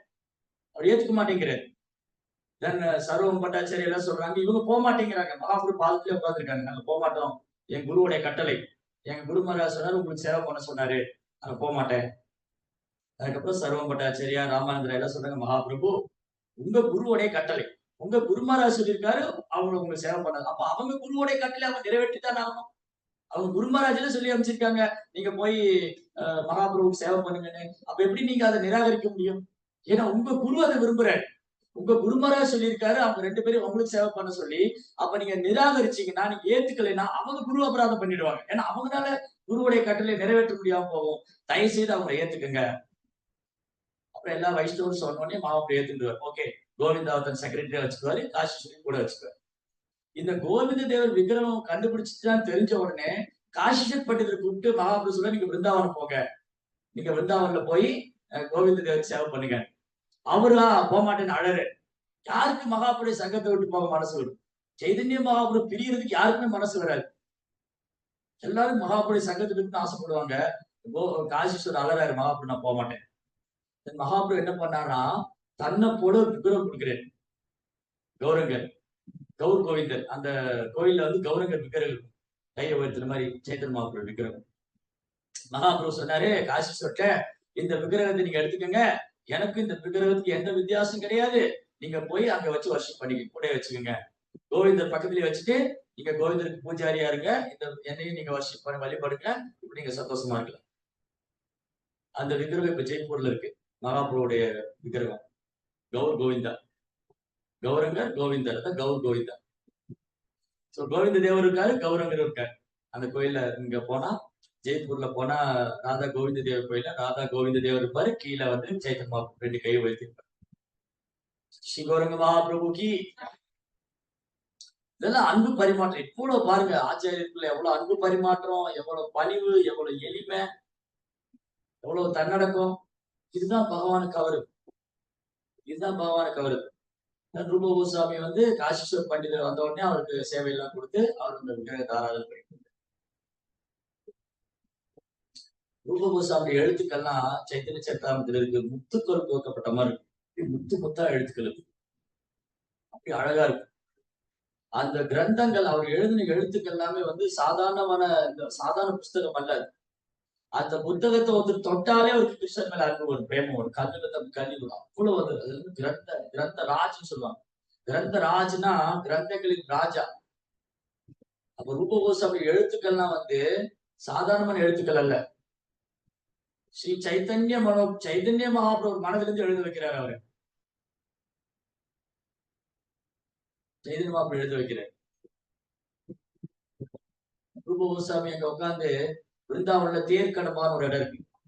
கதம்பா மீன்ஸ் கதம்பா ட்ரீ, தேர் கடம்பா. பாத்தீங்கன்னா நீங்க இப்ப போனா அந்த கதம் 500 வருஷத்துக்கு முன்னாடி 500 வருஷத்துக்கு முன்னாடி ரூப கோஸ்வாமி உட்கார்ந்து சாஸ்திரம் எழுதின இடம். அந்த கதம்ப மரம் அப்படி பிரம்மாண்டமான பெரிய மரமா பல கிளைகளா விரிச்சிருக்கு. அந்த கதம்ப மரம் வந்து ரூப கோஸ்வாமி சங்கத்துல இருக்கு. ஒரு வைஷ்ணவனுடைய சங்கத்தினால அந்த மரத்துக்கும் பிரேமம் வந்து அவர் வந்து ராதாகிருஷ்ண லீலையில வர்ணிக்கும் போது அந்த கதம்பாற்றி வந்து அழுமா. அப்படி அழுது அழுது மரத்தினுடைய இலை கிளைகள்லாம் விழுந்து, அதே சமயம் அவர் ராதாகிருஷ்ண லீலைகளை வந்து ரொம்ப ஆனந்தமா வர்ணிக்கும் போது அந்த கிளையெல்லாம் தளிர்த்து அப்படியே படர்ந்து பசுமையா இருக்கு. ஆக்சுவலி இது கல்ப விருட்சம். அதை பார்த்து பிருந்தாவனத்துல நிறைய கதம்ப மரங்கள் இருக்கு. சோ ஒரு வைஷ்ணவுடைய கருணையால ஒரு தாவரம் கூட கிருஷ்ண பிரேமத்தை அடைய முடியும். அதான் பிரபுபா சொல்ற, even a dog can take part in this movement. ஒரு நாய் கூட கிருஷ்ண பக்தி இயக்கத்துல பங்கு பெற முடியும்னு சொல்றாரு. ஒரு நாள் ரூப கோஸ்வாமி உட்கார்ந்து எழுதிட்டு இருக்காரு. ஏன்னா பிருந்தாவன்ல நிறைய லீலை நடக்கும். ரூப கோஸ்வாமி உட்கார்ந்து எழுதிட்டு இருக்கும் போது அவர் மனசுல ரொம்ப நாளா வந்து சனாதன் கோஸ்வாமிக்கு ஏதாவது பிரசாதம் கொடுக்கணும்னு நினைக்கிறாரு. சனாதன் கோஸ்வாமி அடிக்கடி வராரு போறாரு, நம்ம உண்மையை கொடுக்கல. ஒரு தடவை ஒரு பால் பாயசம் கொடுக்கணும்னு ரொம்ப ஆசை இருக்கு. ஆனா ஒண்ணுமே இல்லை, இவர்தான் துறவியாச்சு, இருக்கிற இதெல்லாம் தானம் பண்ணிட்டு வந்தாச்சு. அங்க ஏதோ உட்காந்து அவரே பிக்ஷை எடுத்து சாப்பிட்டு இருக்காரு. அவர் என்ன ஆசைப்பட்டாரு, நான் சனாதன் கோஸ்வாமி பால் பாயசம் கொடுக்கணும். ஆசைதான் பட்டாரு, மனசுல யார்ட்டையும் சொல்லல. மனசுல ஆசைப்பட்டாரு, சனாதன் கோஸ்வாமி பால் பாயசம் கொடுக்கணும். ஒரு வைஷ்ணவருக்கு சேவை பண்ணணும்னு நினைச்சாரு, அவ்வளவுதான். உடனே ஒரு பொண்ணு வந்துட்டாங்க. அப்படி ஒரு அழகு அந்த பொண்ணு. நல்ல அடர்த்தியான கரும்பூந்தல், தாமரை போல கண்கள், உருக்கிய தங்கத்தை போன்ற காட்சிய உருக்கிய நிறம். ரொம்ப அழகு அந்த பொண்ணு. ஓ பாபாஜி, என்கிட்ட கொஞ்சம் தானியம் எல்லாம் இருக்கு, வாங்கிக்கிறீங்களா? இல்ல பால் எல்லாம் இருக்கு, நான் இங்க பக்கத்துல வந்து இந்த பால் பசுவெல்லாம் பால் கறக்கிற பொண்ணுனா இதெல்லாம் வச்சிருக்கேன், அவங்களுக்கு கொடுத்துட்டு போலான்னு வந்தேன். அவருக்கு ஒரே ஆச்சரியம். அரிசி, சர்க்கரை, அப்புறம் வந்து நெய், அப்புறம் வந்து அவருக்கு என்ன அந்த பாயசம் என்ன உண்டோ எல்லாம் கொடுத்தாச்சு. ரொம்ப சந்தோஷமா அந்த பாயசம் தயார் பண்ணி வச்சிருக்காரு. சனாதன் கோஸ்வாமி வருவாரு, அந்த பாயசம் கொடுக்கணும்னு. சனாதன் கோஸ்வாமி வந்த உடனே இவரு பாயசம் கொடுக்குறாரு. நான் உங்களுக்கு ஒரு ஸ்வீட் பண்ணிருக்கேன், பிரசாதம் பண்ணிருக்கேன், தாங்க. அவருக்கு ஒரே ஆச்சு, ரூப கோஸ்வாமி ஏது இதெல்லாம், அவருக்கு ஏது நெய் பால் எல்லாம். அவரு ஒரு சன்னியாசியாச்சு. இந்த பால் கேட்கிறாரு, உனக்கு எப்படி இதெல்லாம் வந்துச்சு, யாரு இதெல்லாம் கொடுத்தாங்க? ஓ ரூப கோஸ்வாமி, உங்ககிட்ட ஒண்ணுமே இல்லையே. அவர் சொன்னார், ஒரு பொண்ணு வந்து என்ன கொடுத்துட்டு போனா. இவர் என்ன பண்றாரு, சரி யாரோ ஒரு பொண்ணு வந்து கொடுத்துருப்பாங்கன்னு நினைச்சு அந்த பாயாசத்தை வாங்கி குடிச்ச உடனே ஒரு சிப் ஒரு வாயில வச்சு ஒரு டச் பண்ண நாக்குல வந்து அந்த பாயசத்தை தொட்ட உடனே சனாதன் கோஸ்வாமி கண்ணுல இருந்து அப்படி கண்ணீர் வருது. உடம்பெல்லாம் மயிர் குத்துட்டு நிக்குது, நாவெல்லாம் தழுதெடுக்குது. அவருக்கு வந்து கிருஷ்ணன் மேல அன்பு கட்டுப்படுத்த முடியல.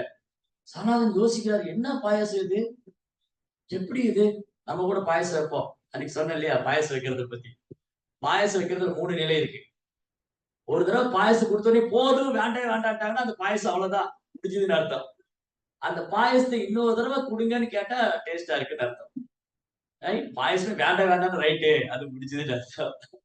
சோ நம்ம வைக்கிற பிரசாதம் வந்து சாப்பிடுறவங்க எப்படி இருக்கணுமா, இது இன்னும் கொஞ்சம் கூடி கிடைச்சா நல்லா இருக்குமே, இன்னும் கொஞ்சம் கூடி கிடைச்சா அந்த டேஸ்ட் வந்து அதை வந்து பகவானுக்காக அன்போடு செஞ்சு அதை வந்து நல்லா கவனமா ஆஃபர் பண்ணி அது ஒரு வைஷ்ணவர் கொடுக்கும் போது, இந்த குலோப் ஜாமுன் நல்லா இருக்கு, இன்னொரு குலோப் ஜாமுன் கிடைச்சா நல்லா இருக்கு அப்படின்னு தோணும். குலோப் ஜாமுன் நான் வாழ்க்கையில சாப்பிடவே மாட்டேங்கிறது அப்படியா இருக்கு.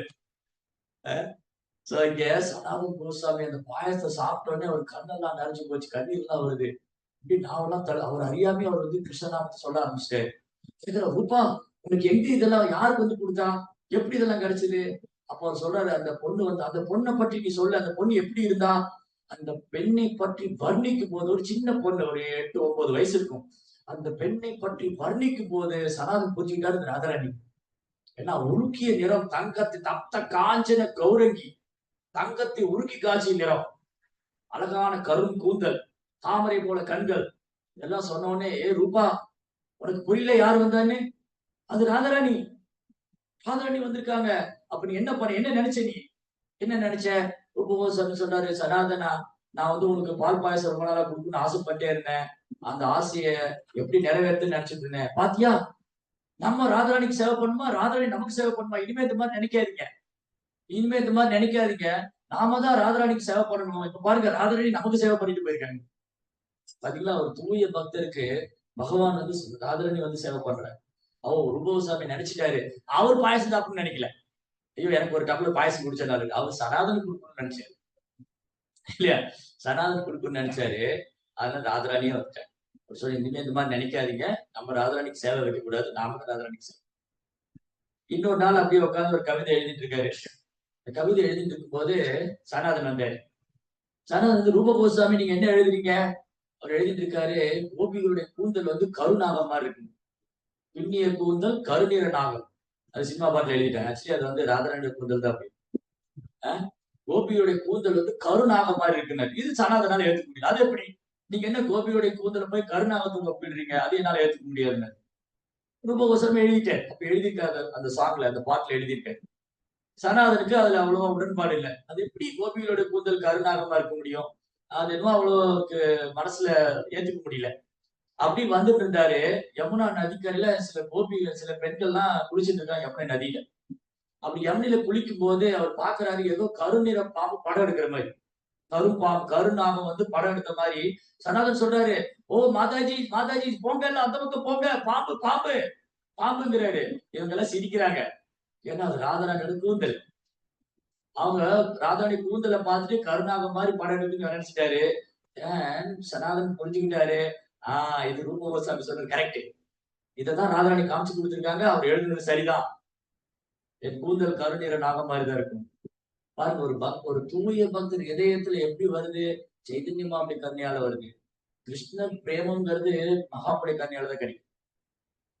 ரூப கோஸ்வாமி இந்த மாதிரி எழுதினாங்க. அவர் பூரியில வந்து தங்கி இருக்கும்போது கேக்குறாங்க. பூரியில வந்து ரூப கோஸ்வாமி தங்கி இருந்தார். சைதன்ய மகாபிரபு கொஞ்ச நாள் தங்கி இருந்தார். அங்கேயும் நிறைய லீலையெல்லாம் நடக்கும். ரொம்ப அற்புதமான லீலையெல்லாம் நடக்கும். ஒரு நாள் சைதன்ய மகாபிரபு வந்து ரூப கோஸ்வாமி ஆக்சுவலி பணிவான பக்தர். அவர் என்ன பண்ண மாட்டாரு, ஜெகநாத கோயிலுக்குள்ள போக மாட்டார். ஏன்னா அவர் வந்து நவாப்ட வேலை பார்த்ததுனால தன்னுடைய பணிவுனால ரூப கோஸ்வாமி எனக்கு அந்த தகுதி இல்ல. ஹரிதாஸ் தாக்கூர் ராமாச்சாரியர் அவரு. ஆனா அவர் முசல்மான் குடும்பத்துல பிறந்ததுனால ராமாச்சாரியர் நினைச்சாரு எனக்கும் ஜெகநாத கோயில போக தகுதி இல்லை.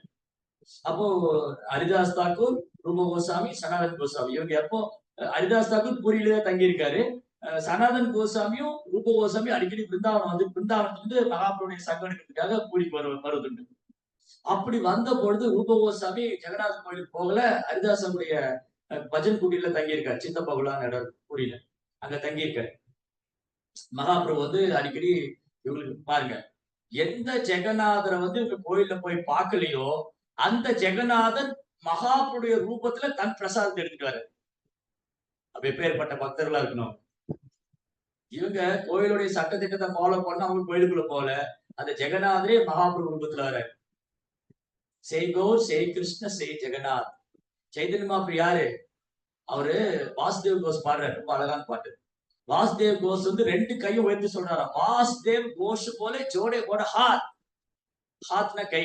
2 ஜோடனா 2 கை. 2 கை தூக்கி வாசுதேவ் சொல்றேன். ஜெய் கௌர், ஜெய் கிருஷ்ண, செய் ஜெகநாத். இந்த கௌரகரும் கிருஷ்ணரும் ஜெகநாதரும் வேற வேறையே இல்ல. வேற வேறையே இல்ல. அப்போ அந்த சைத்தன்ய மகாபிரபு ஜெகநாதர் தான் அவரு பிரசாதத்துக்கு வர்றாரு. பிரசாதம் எங்களுக்கு எல்லாம் டைம் ஆயிடுச்சுன்னு அவர் பிரசாதம் எடுத்துட்டு வர்றாரு. ரூப கோஸ்வாமி எழுதிட்டு இருக்காரு. இவர் என்ன எழுதுறாரு? மகாபிரபு வாங்கி பாக்குற. ரூப கோஸ்வாமி நீங்க என்ன எழுதுறீங்க? இப்படி வாங்கி பார்க்கும்போது ஒரு கவிதை எழுதியிருக்காரு. கவிதையை பார்த்து படிக்கிறார் மகாபிரபு. இந்த கவிதையை மகாபிரபு படிக்கும் போது ஹரிதாஸ் தாக்கூர் வந்து வானத்துக்கு குதிக்கிறார். ஹரே கிருஷ்ணா, ஹரே கிருஷ்ணா, ஹரிபோல் ஹரிபோல். என்னதுன்னா ரூப கோஸ்வாமி எழுதியிருக்காரு. நான் வந்து பாருங்க, நம்ம நிலைமை என்ன நிலைமையில இருக்கிறோம், ரூப கோஸ்வாமி என்ன நிலைமையில இருக்காரு. அவர் வந்து ஹரே கிருஷ்ணா மந்திரம் உச்சரிக்கும் போது நான் வந்து எப்ப ஹரே கிருஷ்ணா மந்திரம் உச்சரித்தாலும் எனக்கு ஒரு நாக்கு பத்தாது, எனக்கு 2 காது பத்தாது, எனக்கு 1000 நாக்கு வேணும், 1000 காது வேணும். அந்த நாமத்தோட ருச்சி, நாமத்துடைய அமிர்தம், ஹரி நாம அமிர்தம். அந்த ஹரி நாம அமிர்தத்தை நான் பருகும் போது எனக்கு இந்த ஒரு நாக்கு பத்தல, எனக்கு 1000 நாக்கு வேணும். எனக்கு இந்த 2 காது பத்தல, எனக்கு 1000 காது வேணும். அந்த நாமம் என் காதுக்குள்ள போய் அந்த வாயால் உச்சரித்து அந்த காதுக்குள்ள போய் என் இதயத்துக்குள்ள போகும்போது அந்த ராதாகிருஷ்ணன் நித்தியமான நடனம் செய்யறதை என்னால உணர முடியுது. நான் பேரானந்தம் அடைகிறேன் அப்படின்னு ஒரு எழுதின உடனே ஹரிதாஸ் தாக்கூர் குதிக்கிறேன். ஏன்னா நாமாச்சாரியர் நாமத்தை பத்தி இவ்வளவு அழகா ரூப கோஸ்வாமி எழுதிக்காரனும் ஹரிதாஸ் தாக்கூர் வந்து ஹரே கிருஷ்ணா குதிக்கிறார். சைதன்ய மகாபிரபு அப்படி கட்டி தழுவிட்டார் ரூப கோஸ்வாமி. அப்புறம் இன்னொரு நாள் ஒரு ஸ்லோகம் எழுதியிருக்காரு. இன்னொரு நாள் என்ன பண்ணாங்க, அந்த ஸ்லோகம் எழுதிட்டு அந்த கூரை மேல வச்சிருவாரு. கூரை மேல வச்சுட்டு ரூப கோஸ்வாமி குளிக்க போயிருப்பாரு. கடற்கரைக்கு போயிருப்பாரு. கடற்கரை பக்கம் தான் அவருடைய ஹரிதாஸ் தாக்கூருடைய பஜன் குட்டி சித்த பகுலம். அந்த கூரை மேல வச்சுட்டு இவர் போயிட்டாரு. மகாபிரபு வந்தாரு. சுத்தி முத்தி பார்த்தா அந்த கூரை மேல ஒரு ஓலை. அந்த ஓலை எடுத்து படிச்சுட்டு மகாபிரபு ஆச்சரியமா பார்த்துட்டு இருக்காரு. அப்போ ரூப கோஸ்வாமி வராரு. ரூப கோசாமி பார்த்து கன்னத்துல ஒரு செல்லமா ஒரு தட்டு தட்டுறாரு. உனக்கு எப்படி இது தெரிஞ்சதுன்னு? எப்படி இதெல்லாம் தெரிஞ்சது? ஏன்னா இந்த சைதன்ய மகாபுரு யாருன்னு எழுதியிருக்காரு. சைதன்ய மகாபுரு யாரு? இந்த ராதாகிருஷ்ணன் வேற இல்ல. ஸ்ரீமதி ராதாராணி தான் சைதன்ய மகாபுரு பாவத்துல வந்திருக்காரு அப்படின்னு எழுதியிருக்காங்க. இது வந்து மகாபிரபு ரொம்ப ஆச்சரியம். இவர் வந்து ஆக்சுவலி மகாபிரபுன்னு ஆச்சரியம் இல்ல. மகாபிரபு ஆச்சரியப்படுற மாதிரி காமிச்சிட்டு இருக்காரு. எல்லா பக்தர்களும் இருக்காங்க. நித்யானந்த பிரபு, ஸ்வரூப் தாமோதர், அப்புறம் வந்து சர்வம் பட்டாச்சாரியா, ராமானந்தராயர். இந்த ராமானந்தராயர்ட்ட கேட்கிறாரு, எப்படி ரூப கோசாமிக்கு எப்படி இது தெரிஞ்சது? எப்படி ரூப கோசாமி எழுதுறாரு? எல்லா பக்தரும் சொல்றாங்க, மகாபிரபு உங்க கருணை. ரூப கோசாமி ரொம்ப பணிவா அப்படியே அமைதியா நின்று இருக்காரு. மகாபிரபு பக்தர்கள்லாம் சொல்றாங்க, மகாபிரபு இது உங்க கருணை தான். ரூப கோசாமி என்ன எழுதுறாரோ நீங்க அவர் இதயத்திலிருந்து அவர் எழுத வைக்கிறீங்க. நீங்க அவர் எழுத வைக்கிறீங்க. அதான் எழுதுறாரு. எல்லாமே நீங்க அவருக்கு சொல்லிக் கொடுக்குறீங்க. எல்லாமே நீங்க அவரை கைட் பண்றீங்க, வழி நடத்துறீங்க. அதான் செய்யறாரு. எல்லாம் உங்க ஆசீர்வாதம். மகாபிரபு சொன்னார், ஆமா என் கருணையினாலதான் ரூப கோசாமி இதெல்லாம் பண்றாரு. நீங்களும் ஆசீர்வாதம் பண்ணுங்க அவரை. ரூப கோசாமி வந்து பக்தியினுடைய விஞ்ஞானத்தை இன்னும் பறைசாற்றணும் அப்படின்னு எல்லா வைணவர்களையும் ரூப கோசாமி ஆசீர்வாதம் பண்ணு. நித்யானந்த பிரபு, அத்வைத ஆச்சாரியர், ஸ்ரீவாஸ் தாக்கூர், ஹரிதாஸ் தாக்கூர், பாருங்க எல்லாம் ஆகச்சிறந்த பக்தர்கள். இவங்கள மாதிரி பக்தர்களை காண்பதே அரிது. ஏன்னா இவங்க எல்லாமே பகவானுடைய ஆன்மீக உலகத்திலிருந்து இங்க பூமியில வந்தாங்க இந்த தூய பக்தி எனக்கு கத்துக் கொடுக்குறதுக்காக. மாதிரி நிறைய லீலைகள்லாம் நடக்கும்.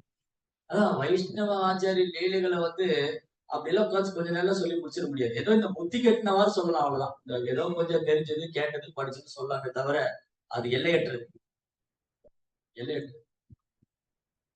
அதனால இங்க கிருஷ்ணருடைய லீலைகள், அவருடைய பக்தருடைய லீலைகள், அவருடைய தெய்வீகமான குணங்கள் பாருங்க. பாகவதம் வந்து நாதருடைய தெய்வீகமான குணத்தை வர்ணிக்கும். இதே சம்பிரதாயத்தில் தான் ரூப கோசாமி. ரூப கோசாமியுடைய அடிச்சுவட்டை பின்பற்றுவதுதான் பிரபுபாதர். இங்க என்னன்னா தெய்வீகமான குணம் சொல்லிட்டு எல்லாம் பிரபுபாதர். பிரபுபாதர் எல்லாம் எழுதிட்டு நான் எழுதலன்னு சொன்னேன். அவர் எழுதிட்டு பாகவதத்தை அவரே படிச்சுட்டு இருந்தாரு. ஒரு சீடர் கேட்டார், பிரபுபாதா நீங்க தான் எழுதுறீங்க, நீங்க படிக்கிறீங்க, இது என்னுடைய வார்த்தை இல்ல, இது கிருஷ்ணருடைய வார்த்தை. ஏன்னா பாகவதம் வந்து கிருஷ்ணா. இந்த உலகத்துல யாராவது அவங்க எழுதுன புக்கு அவங்களே படிப்பாங்களா? ஒருத்தர் படிக்க மாட்டாங்க. அவங்க எழுதின புக்கை மத்தவங்க தான் படிக்கணும்னு ஆசைப்படுவாங்க. அவங்க படிக்க மாட்டாங்க. ஆனா பிரபுபாதர் வந்து பாகவதத்தை மொழிபெயர்ப்பு செஞ்சுட்டு அவரே உட்கார்ந்து படிக்கிறார். ஏன்னா இந்த வார்த்தைகள் என்னுடையதல்ல. பிரபுபாவுடைய பொருளுரை எல்லாமே ரூப கோசாமி சொல்லியிருக்காரு, ஜீவ கோசாமி சொல்லியிருக்காரு, ராமானுஜாச்சாரியர் சொல்லியிருக்காரு, விஸ்வநாத சக்கரவர்த்தி சொல்லியிருக்காரு, பரதேவ வித்யாபதி சொல்லியிருக்காரு. இந்த புராணத்துல இருக்கு, இதெல்லாம் எடுத்து கொடுத்திருக்காரு. சோ பிரபுபாதர் வந்து எப்பவுமே தன்னை கருவியா தான் நினைக்கிறார். சோ இங்க சொன்ன அனைத்து விஷயமும் எப்படி நாரதர் நம்ம யாரும் பார்த்தது இல்லை. அப்கோர்ஸ் பிரபுபாதர் நம்ம பார்த்தது இல்லை. ஆனா பிரபுபாதரை பத்தி நிறைய கேள்விப்படலாம், கேட்கலாம் சீடர்கிட்ட இருந்து. பிரபுபாடி வீடியோ நிறைய பார்க்கலாம். பிரபுபாடி லீலாமிரதத்தை படிக்கலாம். அவங்க சீடர் எல்லாமே குறிச்சு வச்சிருக்காங்க. இங்க சொன்ன நன்னடத்தை, பணிவு, புலனடக்கம் எல்லாம் பிரபுபாதர். அவருக்கு கலியுகத்துல இப்ப யுகத்துக்கான நாரதர் அவர் பிரபுபாதர். எப்படி நாரதர் வந்து 3 உலகத்துக்கும் சுத்தி பிரச்சாரம் பண்ணாரோ பிரபுபாதர் உலகம் முழுதும் போனார். அவ்வளவுதான் வித்தியாசம். நாரதருக்கும் பிரபுபாதுக்கும் எந்த ஒரு வித்தியாசம் இல்லை. ஏன்னா நாரதருடைய அந்த அதே மனப்பான்மை. நாரதர் எப்படி எல்லாருக்கும் கிருஷ்ண பக்தி கொடுக்கணும், அது ஒரு வேடனா இருந்தாலும் சரி, ஒரு கீழ்குளத்துல பிறந்தவன், ஒரு கொள்ளைக்காரன் எல்லாருக்கும் கிருஷ்ண பக்தி கொடுத்தாரு நாரதர். அதே மாதிரிதான் பிரபுபாதர் வந்து குடிகாரங்க, கலாச்சாரமே இல்லாதவங்க, மனிதனையும் கடைநிலையானவங்க, அவங்ககிட்ட எல்லாம் கூட செய்யணும் அப்படி போதனைக்கு சொல்லி. அதனால இங்க சொல்லக்கூடிய எல்லா விஷயங்களும் வந்து நம்ம தூய பக்தர்கிட்ட பார்க்கலாம். நாரதர்கிட்ட என்னென்ன தெய்வீகமான குணம் இருக்கோ அது வந்து பிரபுபாட்டி இருக்கு, அவருடைய சீடர்கிட்டே இருக்கு. அதனால பிரபுபாடி சங்கம் வந்து புஸ்தகம் படிக்கும்போது கிடைக்கும். இந்த புத்தகம் படிக்கும் போது பிரபுபாடி சங்கம் நமக்கு கிடைக்கும். அவர் உபன்யாசம் கேட்கும் போது அவர் சங்கம் நமக்கு கிடைக்கும். அதே மாதிரி ஆன்மீக குருவுடைய கட்டளையை நிறைவேற்றுவது, அவர்கிட்ட இருந்து கேட்கறது, அவருக்கு சேவை பண்றது மூலமா இந்த தன்னடக்கம், புலனடக்கம், பணிவு எல்லாம் படிப்படியா நம்மகிட்ட தோன்றாரு. இது செயற்கையாலாம் வர வாய்ப்பு இல்லை. சொந்த முயற்சினாலும் வரக்கூடியதல்ல. முயற்சி பண்ணலாம். குருவுடைய கருணை, கிருஷ்ணாவுடைய கருணையில இதுக்காக நம்ம ஏங்கணும். நம்ம வேற எதுக்கும் ஏங்க வேண்டிய அவசியம் இல்லை. ஓ கிருஷ்ணா எனக்கு நல்ல ஒழுக்கத்தை கொடுங்க, நான் நல்ல பக்தன் ஆகணும், எனக்கு வந்து பணிவு வரணும், எனக்கு இது வரவே மாட்டேங்குது, நான் பணிவா இருக்கணும், எளிமையா இருக்கணும், நான் வந்து ஒரு நல்ல பக்தர் ஆகணும், எனக்கு உங்க மேல அன்பு வரணும், எனக்கு உங்க மேல பிரேமம் வரணும். இதுதான் நம்ம அவங்ககிட்ட கேட்கணும். வேற ஏதாவது குறை இருக்கான்னு நமக்கு? நம்ம விட ரொம்ப மோசமானவங்க இந்த உலகத்துல இருக்காங்க. சாப்பாடு இல்லாம, போட்ட துணிமணி இல்லாம, இடம் இல்லாம மழை பெஞ்ச வீடுல கூரை விடும். அடுத்த மாற்று கூட கிடையாது. மாற்று கூட கிடையாம எவ்வளவு பேர் இருக்காங்க. சோ அப்படி பார்க்கும்போது பகவான் நம்மள வந்து நல்லா தான் வச்சிருக்காரு. பட் இது வந்து நல்லா வச்சிருக்கிறது அர்த்தம் இல்ல. எனக்கு எது பகவான் எனக்கு எது உண்மையில நல்லது பண்ணியிருக்காருன்னா, எனக்கு அவர் மேல அன்பு. அதுக்கு தான் நம்ம ஏங்கணும். ஓ கிருஷ்ணா எனக்கு உங்க மேல அன்பு குடுங்க. எனக்கு உங்க மேல அன்பு குடுங்க. பிரேமம் குடுங்க. எனக்கு தூய பக்தி குடுங்க. என்ன மாயையிலிருந்து காப்பாத்துங்க. இந்த பயம் எப்போ நமக்கு இருக்கணும். கிருஷ்ணாட்ட வந்து உங்க மாயா வந்து ரொம்ப சக்தி வாய்ந்தது. அந்த மாயையிலிருந்து என்ன காப்பாத்துங்க. உங்கள தவிர என்ன காப்பாத்துக்க வேற யாரும் கிடையாது. ஆன்மீக குருட்ட பிரார்த்தனை பண்ணுவோம். உங்கள விட எங்க யாராலும் மாயையிலிருந்து விடுவிக்க முடியாது. இன்னைக்கு நம்ம ரூப கோஸ்வாமிகிட்ட பிரார்த்தனை பண்ணுவோம். பிரபுபாட்ட பிரார்த்தனை பண்ணுவோம். நாரத முனிவர்ட்ட பிரார்த்தனை பண்ணுவோம். நமக்கு வந்து மாயா சக்தியிலிருந்து நம்ம விடுபடணும். கிருஷ்ணரை மறந்து இருக்கிறதா மாயை. நான் கிருஷ்ணரை மறக்கவே கூடாது. நான் எப்பவும் கிருஷ்ண உணர்வுலயே இருக்கணும். நான் எப்பவும் கிருஷ்ணர் நினைச்சிட்டே இருக்கணும். நான் எப்பவும் என் குருவுடைய கட்டளை நிறைவேற்றுறது தீவிரமா இருக்கணும். நான் பக்தியில ரொம்ப கவனமா இருக்கணும். அதுன்னு பிரார்த்தனை. जय गंगा श्रीमद भागवतम की, श्री रूप गोस्वामी की, श्रील प्रभुपाद की। हरे कृष्ण।